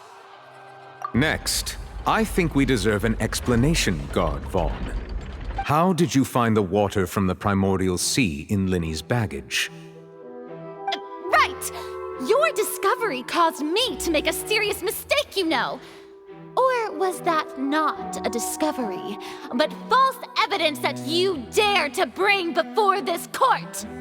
I suspect that the accomplice mentioned in Cowell's notes was not Lyney, but you, yes?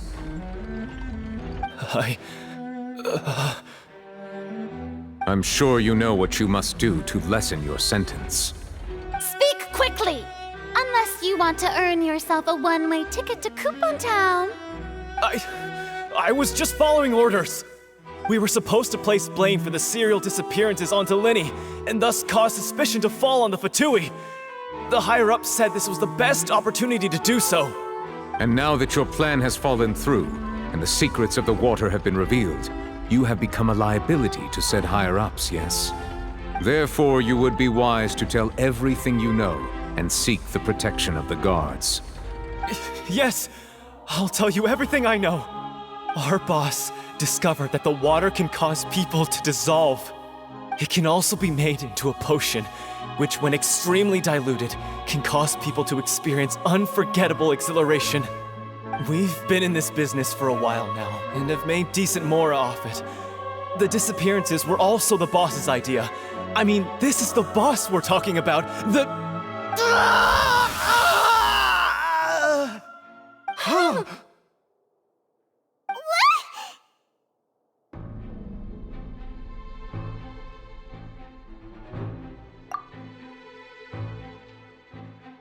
And now he can no longer talk. Such ruthlessness. I shouldn't have expected any less of them. An outrageous act. All present, please submit to inspection immediately.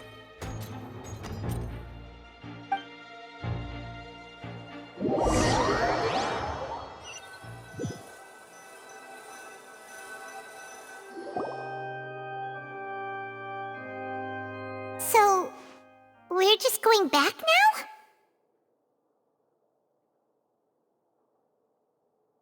That's true, but... Traveler, Paimon! Please wait. Lyney...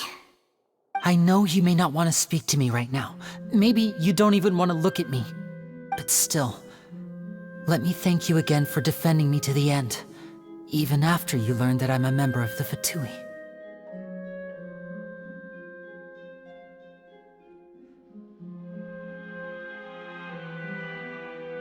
I guess. But regardless, I'd like the opportunity to set things straight. I didn't approach you with any ulterior motives or ill intent. I've spoken to you as myself, just plain Lyney this entire time. As for why I'm a Fatus, it's because the goals of the House of the Hearth align with those of an orphan like me. That's all. That was how Father, who you might know as the Knave, approached recruiting us back then too. The Knave? The one who controls the House of the Hearth? She's your father? That's right. And since we're here, I was wondering, would you mind hearing a story? It's about my past. Back when our parents first died, Lynette and I were left wandering the streets. To survive, I took to surreptitiously observing an older street performer who did magic. It took me several days to figure out how he pulled off his amazing tricks. I took my sister through several streets until we found a crowded corner, and we began to perform magic tricks there. To my surprise, we proved to be pretty popular, and we could at least stop worrying about where our next meal would come from for a time. But I didn't want my sister to remain a street rat together with me forever. Before long, an aristocrat came to me and claimed that he wished to take us in after watching my performances. So you went from orphans to nobility just like that? That was how we felt at first too. As if fate was on our side and we could say goodbye to those painful days. But I gradually discovered that while we were called foster children, he was really after my talent for magic tricks. He would constantly take me to all sorts of banquets to garner attention, which he would then use to expand his social circles. That doesn't seem too bad either. Better than roaming the streets at any rate. It took a while for me to realize just how dark his heart really was. After one particular performance at a banquet, I discovered that Lynette was not on the same return vehicle as me. I waited a long time after we returned home, but she did not come back. I went to that noble's bedroom and asked him about her whereabouts. The answer he gave me was, she caught the eye of the most eminent person at the banquet, so I sent her over as a gift. I mean, you'll be able to perform your magic regardless of who your assistant is, yes? Oh no. So he was gonna... But wouldn't Fontaine's laws deal with such people? As far as outsiders are concerned, this is a relationship akin to adoption or foster care, and they have their ways of escaping the eye of the law. I managed to ferret out the location of the mansion of that so-called eminent person and hurried through the night. But by the time I leaped over the walls, avoided the guards, and made my way in, all I saw was the moonlit ground covered in blood, and the knave standing there in the darkness. So, she'd already taken care of that guy. That's right. She had rescued my sister before she could come to any harm, and had even discovered several girls hidden in a basement, all of them orphans. Father, I mean, the knave, might have seen something in me, and so she made me an offer. The House of the Hearth welcomes you, for your interests align with ours. Here, none will ever betray you. Indeed, betrayal shall never be permitted here. I was hesitant to trust her. I mean, I had just been betrayed by nobles. But she was also quick to destroy the noble who had taken us in at first, giving us back our freedom. Oh, so that's how the two of you joined the House of the Hearth. She has her own plans. She has gained permission from the Tsaritsa to first use the Gnosis's power once she obtains it. She plans to use it to find a way to break the prophecy and save Fontaine. So, she believes in that prophecy too? That's right. The whole House of the Hearth is currently working to combat that crisis. Today's case has also proven that people from Fontaine can indeed dissolve into some sort of water, thus further supporting the prophecy. All of us house members here, Lady Arlecchino herself included, are from Fontaine. We won't give up on defending our homeland. To us orphans, the only connection we have left to this world, apart from our family, is our homeland. So, from small deeds like distributing magic pockets to huge schemes like stealing a Gnosis, everything is aimed at dealing with that prophecy. It's all right. I understand. The only thing I can do is relate all this to you. I just hope you can understand that even as a member of the House, I have never stopped making my own decisions, and that I believe what I'm doing is right. If you should need anything at all in the future, feel free to find me. I will do my best to help you, as plain Lyney.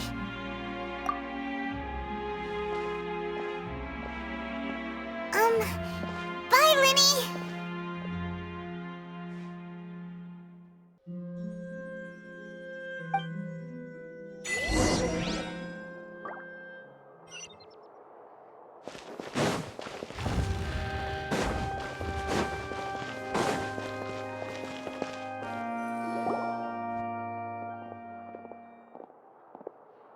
Hey there! What was with the disappearing act you pulled right as the trial ended? Were you looking for us, Navia? Well, this whole thing isn't exactly over, is it? I do feel that we're getting closer to solving the serial disappearances case, though. Don't you think so, too? Huh? What's wrong, my dear partner?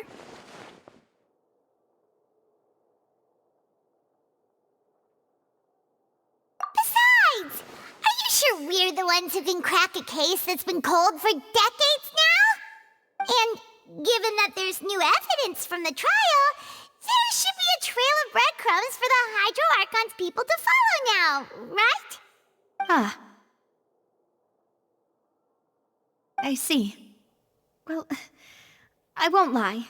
I'm a little shocked to hear that from you. But I suppose you are just travelers who have only arrived in Fontaine after all. Sorry. I might have been too presumptuous.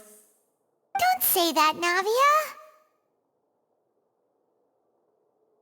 Ah, and we were having so much fun investigating with you, too. It was like having new waters flowing into a stagnant mire, causing new hope to spring forth, and the reflection in the murk to become clearer. Sorry about that. I'm a bit prone to nostalgia. Don't mind me. Wait, shall we have a farewell meal? You know, to commemorate our time as partners? Huh? Do we really need to get that formal? Well, guess you really did treat us as partners, huh? Well, I'd just like to have a proper ending to every important memory. That way there are no regrets later. Anyway, it would just be a meal, so it shouldn't take up too much of your time. You don't have to twist Paimon's arm. If Boss Navi is treating, count Paimon in! Oh, wonderful. In that case, why don't we return to the court of Fontaine and head to the Hotel de Boer? I believe we'll make it just in time for dinner. All right then.